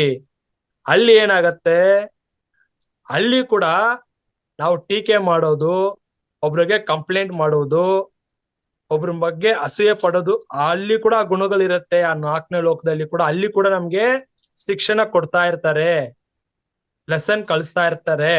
ನಾವು ಅಲ್ಲಿ ಕಲ್ತಿಲ್ಲ ಅಂದ್ರೆ, ಅಲ್ಲಿ ತಿದ್ಕೊಂಡಿಲ್ಲ ಅಂದ್ರೆ, ಅಲ್ಲಿ ಕೂಡ ನಮ್ಗೆ ಅವಕಾಶ ಕೊಡ್ತಾರೆ 5ನೇ ಲೋಕಕ್ಕೆ ಹೋಗ್ಲಿಕ್ಕೆ, ಮಹಾಲೋಕಕ್ಕೆ ಹೋಗ್ಲಿಕ್ಕೆ ಅವಕಾಶ ಇದೆ.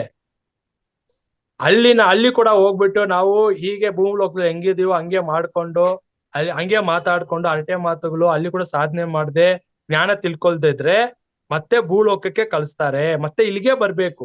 5ನೇ ಲೋಕಕ್ಕೆ ಹೋಗ್ಬೇಕು ಅಂದ್ರೆ ಅಲ್ಲಿ ಸರಿಯಾಗಿ ಪಾಠ ಕಲ್ತಿಲ್ಲ ಅಂದ್ರೆ, ಜ್ಞಾನ ತಿಳ್ಕೊಳ್ಳಿ ಇಲ್ಲಿಗೆ ಮತ್ತೆ ಬಂದು ಇನ್ನೊಂದ್ ಜನ್ಮ ತಗೊಂಡು ಇಲ್ಲಿಂದಾನೆ ಮತ್ತೆ 5ನೇ ಲೋಕಕ್ಕೆ ಕ್ವಾಲಿಫೈ ಆಗ್ಬೇಕು. ಇಲ್ಲ ಅಲ್ಲಿಂದಾನೆ ಹೋಗ್ಬೇಕಾದ್ರೆ ಅಲ್ಲಿ ನಾವು ತಿದ್ಕೊಂಡ್ರೆ ನಮ್ ಗುಣದಲ್ಲಿ ಆ ಕರುಣೆ, ಪ್ರೀತಿ, ಒನ್ನೆಸ್, ಏಕತ್ವ, ಸಮತ್ವ ಇದೆಲ್ಲ ಬಂತು ಅಂದ್ರೆ ಅಲ್ಲಿಂದ ನಮ್ಗೆ ಚಾನ್ಸಸ್ ಇದೆ, ಅವಕಾಶ ಇದೆ 5ನೇ ಲೋಕಕ್ಕೆ ಹೋಗ್ಲಿಕ್ಕೆ. ಸೊ ಅದಕ್ಕೆ ಹೇಳ್ತಾ ಇರೋದು 5th ಡೈಮೆನ್ಷನ್ 5ನೇ ಲೋಕ, ಹೇಗಾದ್ರೂ ಅದಕ್ಕೆ ಕ್ವಾಲಿಫೈ ಆಗ್ಬಿಡಿ. ನಮ್ಮ ಗುರಿ ಅಟ್ಲೀಸ್ಟ್ ಅಲ್ಲಿಗೆ ಹೋಗ್ಲಿಕ್ಕಾದ್ರೂ ನಾವು ಇಲ್ಲಿ ಇರುವಾಗ ಎಲಿಜಿಬಲ್ ಮಾಡ್ಕೋಬೇಕು. ಅಲ್ಲಿಗೆ ಹೋದ್ರೆ ಏನಪ್ಪಾ ಇರತ್ತಂದ್ರೆ, ನಮ್ಗೆ ಅಲ್ಲಿ ಹೋದ್ರೆ ಹಸಿವು, ಆಹಾರ, ಅದು ಇದು ಏನಿರಲ್ಲ. ಬರೀ ಧ್ಯಾನ, ಜ್ಞಾನ, ಉನ್ನತ ಆತ್ಮಗಳು, ಸದಾ ಆನಂದದಲ್ಲಿರ್ತೀವಿ. ಅಲ್ಲಿ ನಮ್ಗೆ 5ನೇ ಲೋಕಕ್ಕೆ ಹೋದಾಗ ನಮ್ಗೆ ಹಸಿವು ಆದ್ರೂ ಕೂಡ ಅಲ್ಲಿ 5ನೇ ಲೋಕದಲ್ಲಿ ಅನ್ಕೊಂಡ್ರೆ ಸಾಕು, ನನಗೆ ಇದು ಬೇಕಂದ್ರೆ ಇಮ್ಮಿಡಿಯೇಟ್ ಪ್ರತ್ಯಕ್ಷ ಆಗ್ಬಿಡುತ್ತೆ 5ನೇ ಲೋಕದಲ್ಲಿ. ಇಲ್ಲಿ ನಾವು ಅಡಿಗೆ ಮಾಡ್ಬೇಕು, ತಯಾರಿ ಮಾಡ್ಬೇಕು, ಇಂಗ್ರೀಡಿಯೆಂಟ್ಸ್ ಬೇಕು, ಅದ್ರ ಏನೇನ್ ಬೇಕೋ ಅದೆಲ್ಲ ತಗೊಂಡು ನಾವು ಮಾಡ್ಬೇಕು. ಅಲ್ಲಿ ಇಲ್ಲ, ನನಗೆ ತಿನ್ಬೇಕು ಅಂತ ಒಂದು ಥಾಟ್, ಒಂದು ಇಚ್ಛೆ, ಆ ಒಂದು ಆಲೋಚನೆ ಬಂದ್ರೇನೆ ಸಾಕು, ಅಲ್ಲಿ ಪ್ರತ್ಯಕ್ಷ ಆಗ್ಬಿಡತ್ತೆ 5ನೇ ಲೋಕದಲ್ಲಿ. ಸೊ ಅಲ್ಲಿ ಉನ್ನತ ಆತ್ಮಗಳಿರೋ ಲೋಕ, ಅಲ್ಲಿಗೆ ನಾವು ಕ್ವಾಲಿಫೈ ಆಗ್ಬಿಡ್ಬೇಕು ಹೇಗಾದ್ರು. ಅಲ್ಲಿಂದ 6ನೇ ಲೋಕ ತಪೋಲೋಕ. ತಪೋಲೋಕ ಅಂದ್ರೆ ಏನು? ಯೋಗಿಗಳು, ಜ್ಞಾನಿಗಳು, ತಪಸ್ವಿಗಳು, ಸಂತರು, ಮಹಾತ್ಮರು ಇರೋ ಲೋಕ. ನಾವ್ ಹೇಗೆ ಹೋಗಕ್ಕಾಗತ್ತೆ ಅಲ್ಲಿ ತಪೋಲೋಕಕ್ಕೆ? ನಾವೇನ್ ಇಲ್ಲಿ ಫಸ್ಟ್ ಮನುಷ್ಯನಾಗೆ ಆಗಿಲ್ವಲ್ಲ, ಫಸ್ಟ್ ಮನುಷ್ಯನಾಗೆ ಆಗಿಲ್ಲ, ಮನುಷ್ಯತ್ವನೇ ಇಲ್ಲ. ಫಸ್ಟ್ ಯೋಗಿ ಆಗ್ಬೇಕು, ಜ್ಞಾನಿ ಆಗ್ಬೇಕು, ಆಮೇಲೆ ಸಿದ್ಧನಾಗ್ಬೇಕು, ಸಿದ್ಧಿ ಪುರುಷನಾಗ್ಬೇಕು, ಆಮೇಲೆ ಮಹಾತ್ಮನಾಗ್ಬೇಕು, ಆಮೇಲೆ ಋಷಿ ಆಗ್ಬೇಕು, ಬ್ರಹ್ಮ ಋಷಿ ಆಗ್ಬೇಕು. ಎಷ್ಟು ಇದೆ ಆ ಸ್ಥಿತಿಗಳ ಹೋಗ್ಬೇಕು ಅಂದ್ರೆ.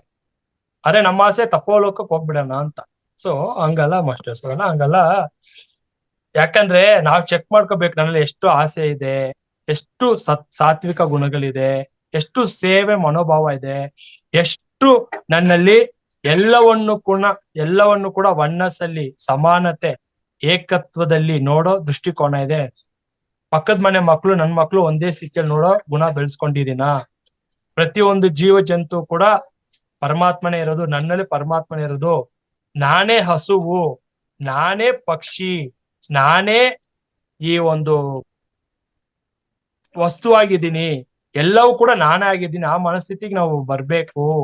ಹಸು ಬೇರೆ, ಪ್ರಾಣಿ ಬೇರೆ, ಪಕ್ಷಿ ಬೇರೆ, ಜಂತು ಬೇರೆ, ಈ ಒಂದು ಮರ, ಈ ಕಟ್ಟಿಗೆ, ಇದೇ ನಾವು ಬಳಸ್ತಾ ಇದೀವಲ್ಲ, ಇದು ಬೇರೆ ನಾನ್ ಬೇರೆ ಅಲ್ಲ. ಯಾಕಂದ್ರೆ ಅದು ಬೇರೆ ನಾನ್ ಬೇರೆ ಅಂದಾಗ ದ್ವಂದ್ವತ್ವ, ದ್ವೈತ ಬರುತ್ತೆ. ಎಲ್ಲವೂ ಕೂಡ ಒಂದೇನೆ. ನಾನೇ ಈ ವಸ್ತು ಆಗಿದ್ದೀನಿ, ನಾನೇ ಮೊಬೈಲ್ ಆಗಿದ್ದೀನಿ, ನಾನೇ ಈ ಮರವಾಗಿದ್ದೀನಿ, ನಾನೇ ಈ ಕಟ್ಟಿಗೆ ಆಗಿದ್ದೀನಿ, ನಾನೇ ಈ ಸೌದೆ, ಎಲ್ಲವೂ ಕೂಡ ನಾನೇ ಆಗಿದ್ದೀನಿ. ಎಲ್ಲರಲ್ಲೂ ನನ್ನನ್ನೇ ಕಾಣ್ಬೇಕು, ಎಲ್ಲದರಲ್ಲೂ ನನ್ನನ್ನೇ ಕಾಣ್ಬೇಕು, ಎಲ್ಲವೂ ಕೂಡ ನಾನಾಗೆ ಇದ್ದೀನಿ. ಆ ಮನೋಭಾವದಲ್ಲಿದ್ದಾಗ ತಪೋಲೋಕ. ಇಷ್ಟು ಇದೆ. ನಾವು ನಮ್ಮಲ್ಲಿ 3 ಗುಣಗಳಿದೇವಲ್ಲ, ರಜೋಗುಣ, ತಮೋಗುಣ, ಸಾತ್ವಿಕ ಗುಣ. ವಿಭೀಷಣ ಇದ್ದಾನೆ ನಮ್ಮಲ್ಲಿ, ರಾಮಾಯಣ, ನಿತ್ಯ ರಾಮಾಯಣ ನಡೀತಾ ಇಲ್ಲ, ಪ್ರತಿಯೊಬ್ರು ಮನೇಲೂ ಇದಾರಲ್ಲ. ವಿಭೀಷಣ ಇದ್ದಾರೆ, ಕುಂಭಕರ್ಣ ಇದ್ದಾರೆ, ರಾವಣ ಇದ್ದಾರೆ. ರಾವಣ ಅಂದ್ರೆ ರಾಜಸಿಕ, ಕುಂಭಕರ್ಣ ಅಂದ್ರೆ ತಾಮಸಿಕ, ವಿಭೀಷಣ ಅಂದ್ರೆ ಸಾತ್ವಿಕ. ನಾವು ಯಾವ ಗುಣದಲ್ಲಿ ಇರ್ತೀವಿ? ಯಾವಾಗ್ಲೂ ಸಾತ್ವಿಕದಲ್ಲಿ ಇರ್ತೀವ? ಚೆಕ್ ಮಾಡ್ಕೋಬೇಕು. ನಮ್ಮಲ್ಲಿ ಅರಿಷಡ್ ವರ್ಗಗಳು ನಿಯಂತ್ರಣ ಆಗಿದ್ಯಾ? ಇಂದ್ರಿಯಗಳು ನಿಗ್ರಹ ಆಗಿದ್ಯಾ? ಇವೆಲ್ಲ ಅರ್ಥ ಆಗ್ಬೇಕು ಮಾಸ್ಟರ್ಸ್. ಇದೆಲ್ಲ ಅರ್ಥ ಆದ್ರೇನೆ ಆ ಲೋಕ ತಾನಾಗಿ ನಾವು ಇಚ್ಛೆ ಪಟ್ಟು ಹೋಗುವುದಲ್ಲ, ಪ್ರಕೃತಿ ತಾನಾಗಿ ನಾವು ಅಲ್ಲಿ ಎಲಿಜಿಬಲ್ ಆಗ್ತೀವಿ. ಅದಕ್ಕೆ ಗುರುಗಳ ಕೃಪೆ ಅನುಗ್ರಹ ಇರ್ಬೇಕು, ಋಷಿ ಮುನಿಗಳ ಅನುಗ್ರಹ ಇರ್ಬೇಕು. ಅವ್ರು ನಮ್ಮನ್ನ ಬರ್ಮಾಡ್ಬೇಕು, ಬಂದ್ರಪ್ಪ ಅಂತ. ನಾವು ಆಸೆ ಪಟ್ರೆ ಹೋಗ್ಬಿಡ್ತೀವ? ಇಲ್ಲ, ಹಂಗಲ್ಲ. ಆ ಲೋಕ ಏನಂತ ಅರ್ಥ ಮಾಡ್ಕೋಬೇಕು. ಆಮೇಲೆ ಸತ್ಯಲೋಕ ಅಂತಾರೆ, ದೇವತೆಗಳಿರೋ ಲೋಕ ಅಂತಾರೆ. ನಮ್ಗೆ ಗೊತ್ತಿಲ್ಲ, ನಾವು ಹೋಗಿ ನೋಡಿಲ್ಲ ಆ ಲೋಕ. ಅಟ್ಲೀಸ್ಟ್ ಈ ಐದನೇ ಲೋಕ ಕ್ವಾಲಿಫೈ ಆದ್ರೆ ಸಾಕು. ತಪೋಲೋಕದಲ್ಲಿ ಯಾರಿರ್ತಾರೆ? ಋಷಿ ಮುನಿಗಳು ಇರ್ತಾರೆ, ಮಹಾತ್ಮರು ಇರ್ತಾರೆ, ಸಿದ್ಧಿ ಪುರುಷರು ಇರ್ತಾರೆ, ಯೋಗಿಗಳು ಇರ್ತಾರೆ. ಲೋಕ ಇಲ್ಲಿ ಇರುವಾಗ ನಾನು ಯೋಗಿ ಆಗ್ಬೇಕಲ್ಲ. ಕೃಷ್ಣ ಹೇಳಿದ, ಯೋಗಿ ಭವಾರ್ಜುನ, ಯೋಗಿ ಆಗು. ದೇಹ ಸಿಕ್ಕಿದೆ, ಜ್ಞಾನ ಸಿಕ್ಕಿದೆ, ಒಳ್ಳೆ ಸತ್ಸಂಗ ಸಿಕ್ಕಿದೆ, ಒಳ್ಳೆ ಕ್ಲಾಸ್ಗಳು ಸಿಗ್ತಾ ಇದೆ, ಯೋಗಿ ಆಗಿ. ಈ ಕ್ಷಣದಲ್ಲಿ ನಾನ್ ಮನ್ಸ್ ಮಾಡ್ರೆ ಯೋಗಿ. ನಾನು ವಿಜಯಕಾಂತ್, ನಾನು ಆತ್ಮಯೋಗಿ. ಇಲ್ಲಿ ಕ್ಲಾಸ್ಗಳು ನಾನು ಆತ್ಮಯೋಗಿ. ನನ್ನ ಆತ್ಮಸ್ಥಿತಿ ಏನಂತ ನನ್ಗೆ ಗೊತ್ತಾಯ್ತು, ನನ್ನ ಸತ್ಯ ಅರ್ಥ ಆಯ್ತು. ನಾನು ಆತ್ಮಯೋಗಿಯಾಗಿ ಬದಲಾವಣೆ ಆಗಿದ್ದೀನಿ. ಈಗ ಎಲ್ರು ಆಗ್ಬಹುದು. ಸತ್ಸಂಗಲ್ಲಿ ಕೇಳ್ಬೇಕು, ಸತ್ಯ ತಿಳ್ಕೋಬೇಕು, ಆತ್ಮಜ್ಞಾನ ತಿಳ್ಕೋಬೇಕು. ಈ ಜೀವಾತ್ಮ ದೇಹ ಬಿಟ್ಟು ಆಚೆ ಹೋದಾಗ ತಗೊಂಡೋಗೋದು ಏನ್ ಗೊತ್ತಾ? ಏನ್ ತಗೊಂಡೋಗುತ್ತೆ ಹೇಳಿ? ಜೀವಾತ್ಮ ಪಾಪ ಪುಣ್ಯ. ಪಾಪ ಪುಣ್ಯ ತಗೊಂಡೋಗುತ್ತಾ? ಯಾರು ಹೇಳಿದ್ದು ಪಾಪ ಪುಣ್ಯ ಅಂತ? ಪಾಪ ಪುಣ್ಯ ಅದನ್ನೇ ಹೇಳಿದ್ದು. ಪುರಾಣದಲ್ಲಿ ಹೇಳಿರೋದು, ಯಾವ್ದಾವ್ದು ಶಾಸ್ತ್ರದಲ್ಲಿ ಹೇಳಿರೋದೆಲ್ಲ ಕೇಳ್ಕೊಂಡು ಪಾಪ ಪುಣ್ಯ ತಗೊಂಡು ಹೋಗತ್ತಂತ. ಎಲ್ಲಿಗೆ ತಗೊಂಡು ಹೋಗ್ಬೇಕು ಅದು? ಪಾಪ ಪುಣ್ಯ ಎಲ್ಲ ಇಲ್ಲೇ ಅನುಭವಿಸ್ತಾ ಇದೀವಲ್ಲ, ಇಲ್ಲೇ ಅನುಭವಿಸ್ತಾ ಇದೀವಿ ಕರ್ಮಗಳನ್ನೆಲ್ಲ. ಭೂಲೋಕದಲ್ಲಿ ಇರುವಾಗ್ಲೇ ತಗೊಂಡು ಹೋಗೋದು ಏನಿದೆ? ಇಲ್ಲೇ ಅನುಭವಿಸ್ಬೋದು. ಇನ್ನೊಂದ್ ದೇಹ ತಗೊಂಡು ಇಲ್ಲೇ ಅನುಭವಿಸ್ತೀವಿ ನಾವು. ಇವಾಗ ತಗೊಂಡು ಎಲ್ಲಿ ಹೋಗುತ್ತೆ ಅದು? ಜೀವಾತ್ಮ ತಗೊಂಡು ಇನ್ನೊಂದ್ ದೇಹ ತಗೊಂಡು ನೀನು ಪಾಪ ಮಾಡಿದ್ಯಾ, ಅದು ಕೀಳಾದ ಜನ್ಮ ತಗೊಂಡು ಅನುಭವಿಸ್ತೀಯಾ? ಪುಣ್ಯ ಮಾಡಿದ್ಯಾ, ಉನ್ನತ ಕುಲ ಶ್ರೀಮಂತಿಕೆನಲ್ಲಿ ಮೆರಿತೀಯಾ? ತಗೊಂಡು ಎಲ್ಲಿ ಹೋಗುತ್ತೆ ಆತ್ಮ, ಜೀವಾತ್ಮ ಎಲ್ಲಿಗೆ ಹೋಗುತ್ತೆ? ತಗೊಂಡು ಹೋಗಲ್ಲ. ಇನ್ನೊಂದು ದೇಹ ತಗೊಂಡು ಜೀವಾತ್ಮ, ಆತ್ಮ ಇನ್ನೊಂದು ದೇಹ ಹುಡ್ಕೋದು ಇಲ್ಲ, ತಗೊಳ್ಳೋದಿಲ್ಲ. ಆತ್ಮ ದೇಹ ಬಿಟ್ಟು ಹೋಗೋದು ಇಲ್ಲ, ದೇಹದಲ್ಲೂ ಇಲ್ಲ. ಈ ಸತ್ಯ ಅರ್ಥ ಮಾಡ್ಕೋಬೇಕು.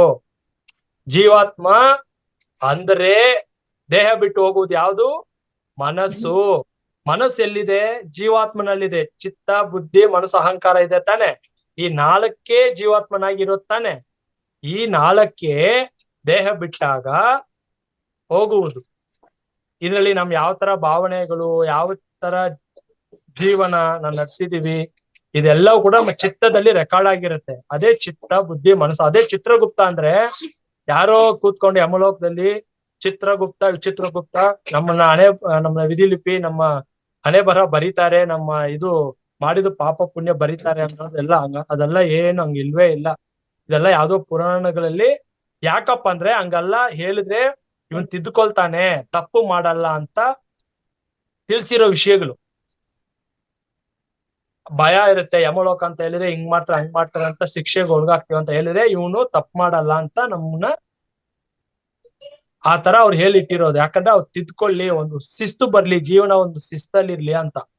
ಅಂದ್ರೆ ಚಿತ್ತ ಅಂತ ಹೇಳಿದಲ್ಲ, ಚಿತ್ತ, ಬುದ್ಧಿ, ಮನಸ್ಸು, ಅಂಗ. ಚಿತ್ತದಲ್ಲೇ ನಮ್ಮ ದೃಶ್ಯಗಳು, ನಮ್ಮ ಚಿತ್ರಗಳು, ಎಷ್ಟೋ ಜನ್ಮದಲ್ಲಿ ಏನೇನ್ ಮಾಡಿದ್ವಿ ಅದೆಲ್ಲ ಗುಪ್ತವಾಗಿ ಆ ಚಿತ್ತದಲ್ಲಿ ಇರುತ್ತೆ. ರೆಕಾರ್ಡ್ಸ್, ನಮ್ಮ ರೆಕಾರ್ಡ್ಸ್ ಅದೇ. ಆಕಾಶಿ ರೆಕಾರ್ಡ್ಸ್ ಅಂದ್ರೆ ಅದನ್ನೇ, ಚಿತ್ತದಲ್ಲಿ ಇರುತ್ತೆ. ನೀನ್ ಏನೇನ್ ಮಾಡ್ತೀಯ ಮಾಡು, ಎಲ್ಲ ರೆಕಾರ್ಡ್ ಮಾಡ್ತಾ ಇರುತ್ತೆ.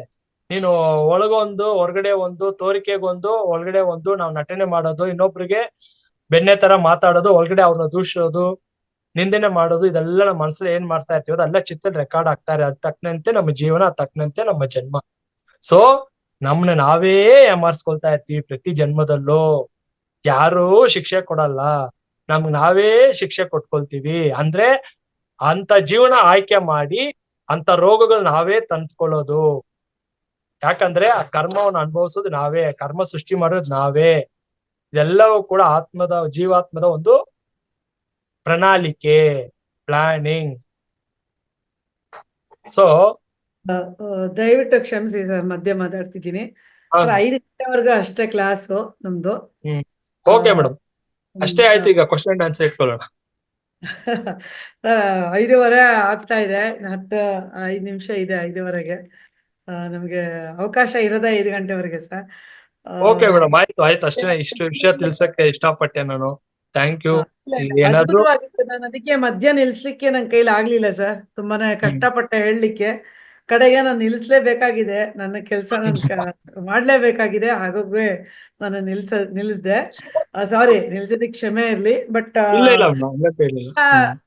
ಸರ್, ನೆಕ್ಸ್ಟ್ ಇನ್ನೊಂದು ಕ್ಲಾಸ್ ಇದೆಯಲ್ಲ ನಿಮ್ದು, ಅವತ್ತಿನ ದಿನ ಇದ್ರ ಬಗ್ಗೆನೂ ಒಂದಷ್ಟು ಮಾತಾಡ್ಬೋದಾ? ಅವಾಗ ಇವ್ರುಗಳೆಲ್ಲನೂ ಒಂದು 5 ನಿಮಿಷ. ಈಗ ಇದ್ರ ಬಗ್ಗೆ ಒಂದು ವಿಷಯ ಮಾತ್ರ ಹೇಳಕ್ ಇಷ್ಟಪಡಿದ್ರೆ ಪಾಯಿಂಟ್ ಮರ್ತೋಗ್ಬಿಡತ್ತೆ. ಓಕೆ. ಈ ಲೋಕ ಅಂತ ಹೇಳಿದ್ವಲ್ಲ, ಇದ್ರಲ್ಲಿ ಈಗ ನಮ್ಗೆ ಎಷ್ಟೋ ಜನ ಹೇಳ್ತಾರೆ ದಾನ ಧರ್ಮ ಮಾಡಿದ್ರೆ ಉನ್ನತ ಲೋಕಕ್ಕೆ ಹೋಗ್ತೀವಂತ. ಈ ವಿಸ್ಪಿ ಅಂತ ರಾತು ಅಂತ ಹೇಳಿದ್ರಲ್ಲ, ಅವರು ಒಂದು ವಿಷಯ ಹೇಳ್ತಾರೆ ಇದ್ರಲ್ಲಿ.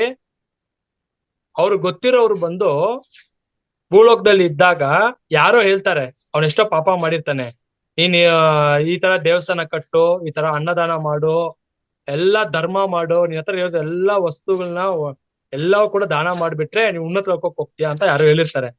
ಅವ್ನು ಯಾರ್ಯಾರು ಏನೇನು ಹೇಳಿದ್ರು ಪರಿಹಾರ ಎಲ್ಲಾ ಮಾಡಿರ್ತಾನೆ. ಮಾಡ್ಬಿಟ್ಟು ಇಚ್ಛೆ ಇಟ್ಕೊಂಡು ಓಕೆ ಇಷ್ಟು ಮಾಡಿರಪ್ಪ, ನನ್ನ ಹತ್ರ ಏನು ಇಲ್ಲ, ಎಲ್ಲಾ ದಾನ ಧರ್ಮನೇ ಮಾಡಿದೀನಿ ಅಂತ ಅವನು ದೇಹ ತ್ಯಾಗ ಮಾಡಿದಾಗ ಎಲ್ಲಿ ಸಿಕ್ಕಾಕೊಂಡಿರ್ತಾನ ಅಂದ್ರೆ ಅವನು 2ನೇ ಲೋಕಕ್ಕೆ ಹೋಗಿರ್ತಾನೆ. ಅರ್ಥ ಮಾಡ್ಕೊಳ್ಳಿ, 2ನೇ ಲೋಕ, ಭೀಕರವಾದ ಲೋಕ, ಕತ್ತಲೆ ಕಾಡು ಅಂತ ಹೇಳಿದ್ರೆ ಅಲ್ಲಿ ಹೋಗಿರ್ತಾನೆ. ಅಲ್ಲಿ ಹೋಗಿ ಕಿರ್ಚಾಡ್ತಾ ಇರ್ತಾನೆ. ಅಲ್ಲಿ ಪ್ರತಿಯೊಬ್ಬರಿಗೂ ಸ್ಪಿರಿಟ್ ಗೈಡ್ ಅಂತ ಇರ್ತಾರೆ, ಅಂದ್ರೆ ಆತ್ಮಗುರು ಅಂತ. ಪ್ರತಿಯೊಬ್ಬರಿಗೂ ಆತ್ಮಗುರು ಮಾರ್ಗದರ್ಶನ ನೀಡ್ತಾನೆ ಇರ್ತಾರೆ. ಅಲ್ಲಿಂದ ನಮ್ಗೆ ಇಲ್ಲಿ ಮೆಸೇಜ್ ಕೊಡ್ತಾನೆ ಇರ್ತಾರೆ, ಪ್ರತಿಯೊಬ್ಬರಿಗೂ ಇರ್ತಾರೆ. ನಾವು ತಗೊಳ್ಳೋ ಸ್ಥಿತಿನಲ್ಲಿ ಇಲ್ಲ, ಯಾಕಂದ್ರೆ ಮನಸ್ಸು ಅಷ್ಟು ಬಲಿಷ್ಠವಾಗಿದೆ, ಕೆಲಸ ಮಾಡ್ತಾ ಇರುತ್ತೆ. ಅವನು ಅಲ್ಲಿ ಕಿರ್ಚಾಡ್ತಾ ಇರೋದು ನೋಡ್ದೆ ಆತ್ಮಗುರು ಬಂದು ಕೇಳ್ತಾರೆ, ಯಾಕೆ ಹಿಂಗೆ ಗೋಲಾಡ್ಕೊಳ್ತಾ ಇದೀಯಾ ಅಂತ.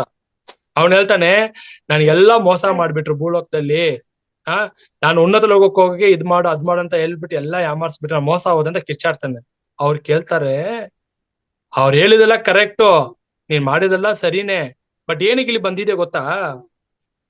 ನೀನು ಬಯಸ್ಕೊಂಡಿದ್ದೆ ನೋಡು, ನಾನು ಇದೆಲ್ಲಾ ಮಾಡಿದ್ರೆ ಉನ್ನತ ಲೋಕಕ್ಕೆ ಹೋಗ್ತೀನಿ, ತಪ್ಪೋ ಲೋಕಕ್ಕೆ ಹೋಗ್ತೀನಿ, 5ನೇ ಲೋಕಕ್ಕೆ ಹೋಗ್ತೀನಿ ಅಂತ ಎಕ್ಸ್ಪೆಕ್ಟೇಷನ್ ಇಟ್ಕೊಂಡಿದ್ದಿಲ್ಲ. ಆ ಎಕ್ಸ್ಪೆಕ್ಟೇಷನ್ ಇನ್ನು ಪಾತಾಳ ಲೋಕಕ್ಕೆ ತಳ್ಳಿರೋದು ಅಂತ ಹೇಳ್ತಾರೆ. ಸೊ ಇದ್ರಿಂದ ನಾವ್ ಏನ್ ಕಲಿಬೇಕು? ಏನೇ ಮಾಡಿದ್ರು ಇದಂ ನನ್ ಮಮ, ಇದು ನಾನ್ ಮಾಡ್ತಾ ಇಲ್ಲ. ಯಾವ ಇಚ್ಛೆನು ಬಯಕೆನು ನಿರೀಕ್ಷೆ ಅಪೇಕ್ಷೆ ಇಟ್ಕೊಂಡು ಮಾಡಿದ್ರೆ, ಏನೇ ನೀವು ಗುಡಿ ಕಟ್ಟಿದ್ರು ಅನ್ನದಾನ ಮಾಡಿದ್ರು ಇಲ್ಲೇ ಸಿಕ್ಕಾಕೊಳ್ತೀವಿ. ಈ ಸತ್ಯ ಅರ್ಥ ಆಗ್ಬೇಕು, ಅರ್ಥ ಮಾಡ್ಕೊಳ್ಳಿ. Loss of the spirit world ಅಲ್ಲಿ ಹೇಳಿರೋದು ವಿಸ್ಪಿ ಅಂದ್ ರಾತು. ನಾವು ಹಂಗೆ ಸಿಕ್ಕಾಕೊಳ್ತೀವಿ. ನಾವ್ ಎಷ್ಟು ಜನರಿಗೆ ಧ್ಯಾನ ತಿಳಿಸ್ಕೊಟ್ಟಿದೀನಿ ಗೊತ್ತಾ? ನಾನು ಎಷ್ಟು ಜನರಿಗೆ ನಾನು ಅನ್ನದಾನ ಹಾಕಿದೀನಿ ಗೊತ್ತಾ? ಒಂದು ಭಾವನೆ ಇಟ್ಕೊಂಡ್ರೆ ಸಾಕು, ನಾನು ಆ ಭ್ರಾಂತಿನಲ್ಲಿ ಬಿಟ್ರೆ ಸಾಕು, ಇಷ್ಟು ಸಾಧನೆ ಮಾಡಿದೀನಿ ಅಂತ ಭ್ರಾಂತಿನಲ್ಲಿ ಬಿಟ್ರೆ ಸಾಕು. ಇರೋ ಆಸ್ತಿ ಎಲ್ಲ ಅನಾಥಾಶ್ರಮ ಬರ್ಕೊಟ್ಟಿದೀನಿ ನಾನು ಅಂತ ಭ್ರಾಂತಿಯಲ್ಲಿ ಇದ್ಬಿಟ್ರೆ ಸಾಕು. ಯಾಕಂದ್ರೆ ಅದು ನಾನ್ ಮಾಡ್ತಾ ಇಲ್ಲ, ಆತ್ಮ ಮಾಡಿಸ್ತಾ ಇರೋದು, ಪರಮಾತ್ಮ ಮಾಡಿಸ್ತಾ ಇರೋದು. ನಂದು ಏನು ಇಲ್ಲಪ್ಪ, ಕೊಟ್ಟಿರೋದು ಅವನೇ, ಮಾಡಿಸ್ತಾ ಇರೋದು ಅವನೇ, ಎಲ್ಲವೂ ಕೂಡ ಕ್ರೆಡಿಟ್ಸ್ ಅವನಿಗೆ ಕೊಟ್ಬಿಡ್ಬೇಕು. ಈಶ್ವರ ಅರ್ಪತ ಬುದ್ಧಿ ಅಂತ ಹೇಳ್ತಾರೆ. ಈಶ್ವರಾರ್ಪಣಂ, ಕೃಷ್ಣಾರ್ಪಣೆ, ಶಿವಾರ್ಪಣೆ, ಏನೇ ಮಾಡಿದ್ರು ಕೂಡ ಸತ್ಕಾರ್ಯ ಅರ್ಪಣೆ ಅರ್ಪಣೆ ಅರ್ಪಣೆ ಮಾಡ್ತಾ ಇರ್ಬೇಕು, ಹೇಳ್ತಾ ಇರ್ಬೇಕು. ಸೊ ನಾನ್ ಇದೆಲ್ಲ ಮಾಡಿದ್ರೆ ನಂಗ್ ಸ್ವರ್ಗ ಅಂತೂ ನಿಶ್ಚಯಪ್ಪ, ಇಷ್ಟೆಲ್ಲ ಮಾಡಿದ್ನಿ. ಎಲ್ರು ಹೇಳ್ತಾರೆ ನೀನ್ ಇಷ್ಟು ಮಾಡಿದೆ ಅಂದ್ರೆ, ನಾವು ತ್ಯಾಗ ಮಾಡಾಗ ಹೇಳ್ತಾರೆ, ಅಪ್ಪ ಎಷ್ಟು ದಾನ ಧರ್ಮ ಮಾಡಿದಾನೆ ಗೊತ್ತಾ, ಇನ್ ಕರ್ಣನ್ ತರ ಇವನು ಸ್ವರ್ಗಕ್ಕೆ ಹೋಗ್ತಾನೆ, ಉನ್ನತ ಲೋಕಕ್ಕೆ ಹೋಗ್ತಾನೆ ಅಂತ ಎಲ್ರು ಮಾತಾಡ್ತಾ ಇದ್ದಾರೆ. ಅವ್ನು ನೋಡಿದ್ರೆ ಹೋಗಿ ಪಾತಾಳದಲ್ಲಿ ಸಿಕ್ಕಾಕೊಂಡಿರ್ತಾನೆ. ಯಾಕಂದ್ರೆ ಆ ಬಯಕೆ, ಒಂದು ಎಕ್ಸ್ಪೆಕ್ಟೇಷನ್ ನಮ್ಮನ್ನ ಪಾತಾಳಕ್ಕೆ ತಳ್ಬಿಡುತ್ತೆ. ಯಾವ್ದು ಎಕ್ಸ್ಪೆಕ್ಟೇಷನ್ ಇಟ್ಕೊಂಡು ಯಾವ್ದು ಮಾಡಬಾರ್ದು. ಸೊ ಇದನ್ನ ತಿಳ್ಸಕ್ ಇಷ್ಟಪಟ್ಟೆ masters. Thank you. Last 7.3 sir. ಅದ್ಭುತ ಸರ್, ನಿಜವಾಗ್ಲೂ. ಯಾಕೆಂದ್ರೆ ಆಲ್ರೆಡಿ ನಿಮಗೆ ಹುಷಾರಿಲ್ದೇ ಇದ್ರು ಪಾಪ ನೀವು ಬರೋದಿಕ್ಕೆ ಒಪ್ಕೊಂಡು ಬಂದ್ರಿ. ಅದಕ್ಕೆ ನಿಜವಾಗ್ಲೂ ನಿಮಗೆ ತುಂಬಾ ಹೃದಯದ ಧನ್ಯವಾದಗಳನ್ನ ಅರ್ಪಿಸ್ತೀನಿ ಸರ್. ಆದ್ರೆ ಮುಂದೆ ಇನ್ನೊಂದು ಕ್ಲಾಸ್ ನಿಮ್ದು ಏನಿದೆ, ಅವತ್ತಿನ ದಿನ ಏನೇ ಹೇಳೋದಿದ್ರು ಅವತ್ತು ಕಂಟಿನ್ಯೂ ಮಾಡಿದ್ರೆ ಎಲ್ರಿಗೂ ಅನುಕೂಲ ಆಗತ್ತೆ ಅನ್ನೋ ಒಂದು ಭಾವದಲ್ಲಿ ಇವತ್ತಿನ ಕಾರ್ಯಕ್ರಮ ಆಲ್ರೆಡಿ ಅರ್ಧ ಗಂಟೆ ಹೆಚ್ಚಿಗೆ ತಗೊಂಡಿರೋದ್ರಿಂದ ಇಲ್ಲಿ 5 ಗಂಟೆಗೆ ಆಕ್ಚುಲಿ ಈಗ 1.5 ಗಂಟೆ ಮಾಡಿರೋದ್ರಿಂದ ಕ್ಲಾಸಸ್ ಸ್ವಲ್ಪ ಕಷ್ಟ ನಮಗೂ ಮುಂದುವರ್ಸೋದಿಕ್ಕೆ. ಇದು ಎನಿವೇ ಸರ್, ಥ್ಯಾಂಕ್ ಯು. ಆದ್ರೆ ಆತ್ಮ ಬಂಧುಗಳೇ, ಯಾರಿಗೂ ಯಾವುದೇ ಪ್ರಶ್ನೆಗಳನ್ನ ಕೇಳುವಂಥದ್ದು ಇಲ್ಲಿ ಸಾಧ್ಯವಾಗ್ತಿಲ್ಲ. ಹಾಗಾಗಿ ನೆಕ್ಸ್ಟ್ ಇನ್ನೊಂದಿನ ಸರ್ ಬರ್ತಾರೆ. ಅವತ್ತಿನ ದಿನ ಖಂಡಿತವಾಗಿಯೂ ನಿಮ್ಗೆಲ್ರಿಗೂ ಅವಕಾಶ ಕೊಡಲಾಗುತ್ತೆ. ನಿಮ್ಮ ಒಂದು ಯಾವುದೇ ಒಂಥರ ಸಂದೇಹಗಳಿರ್ಬೋದು ಎಲ್ಲವನ್ನು ಪರಿಹರಿಸ್ಕೊಳ್ಬಹುದು ಅಂತ ಹೇಳ್ತಾ ಮತ್ತೊಮ್ಮೆ ವಿಜಯಕಾಂತ್ ಸರ್ ನಿಮ್ಗೆ ತುಂಬ ಹೃದಯದ ಧನ್ಯವಾದಗಳು. ಹಾಗೂ ಆತ್ಮಬಂಧುಗಳೇ, ಇಷ್ಟು ಒಂಥರ ಏನಂತಾರೆ ಧನ್ಯತಾ ಮನೋಭಾವದಿಂದ ತುಂಬಾ ಮಗ್ನರಾಗಿ ನೀವೆಲ್ಲರೂ ಕೇಳ್ತಾ ಇದ್ರಿ. ಹಾಗಾಗಿ ನಾನು ಆಕ್ಚುಲಿ ನಾನು ಇಲ್ಲಿ ಒದ್ದಾಡ್ತಾ ಇದ್ದೀನಿ. ಈ ಲೋಕಗಳು ಹೇಳೋದ್ರಲ್ಲ, ಆ ಮೊದಲು 2 ಲೋಕದಲ್ಲೇ ಹೋಗಿ ನಾನು ಒದ್ದಾಡ್ತಾ ಇದ್ದೀನಿ. ಯಾಕೆಂದ್ರೆ ಹೇಳಕ್ಕಾಗ್ತಿಲ್ಲ, ನಾನು ಹೇಳಿದ್ರೆ ಎಲ್ಲಿ ತಪ್ಪಾಗುತ್ತೋ ಎಲ್ರಿಗೂ ಆಗುತ್ತೆ. ಆದ್ರೆ ನನ್ನ ಕರ್ತವ್ಯ ಅಲ್ಲಿ ಮುಖ್ಯವಾದ್ದು ಅನ್ನೋದು ನನ್ನ ನೆನಪಿಗೆ ಬಂದಿದ್ರಿಂದ ನಾನು ಹೇಳ್ಬೇಕಾಯ್ತು. ಎಲ್ರಿಗೂ ಕ್ಷಮೆ ಇರಲಿ ಅಂತ ಹೇಳ್ತಾ ಇವತ್ತಿನ ಕಾರ್ಯಕ್ರಮವನ್ನ ನಾನು ಸಂಪನ್ನಗೊಳಿಸ್ತಾ ಇದ್ದೀನಿ. ಬಿಟ್ಟು ಮತ್ತೊಮ್ಮೆ ಕ್ಷಮೆ ಕೇಳ್ತಾ ಎಲ್ಲರಿಗೂ ಧನ್ಯವಾದಗಳು. ನಮಸ್ಕಾರ.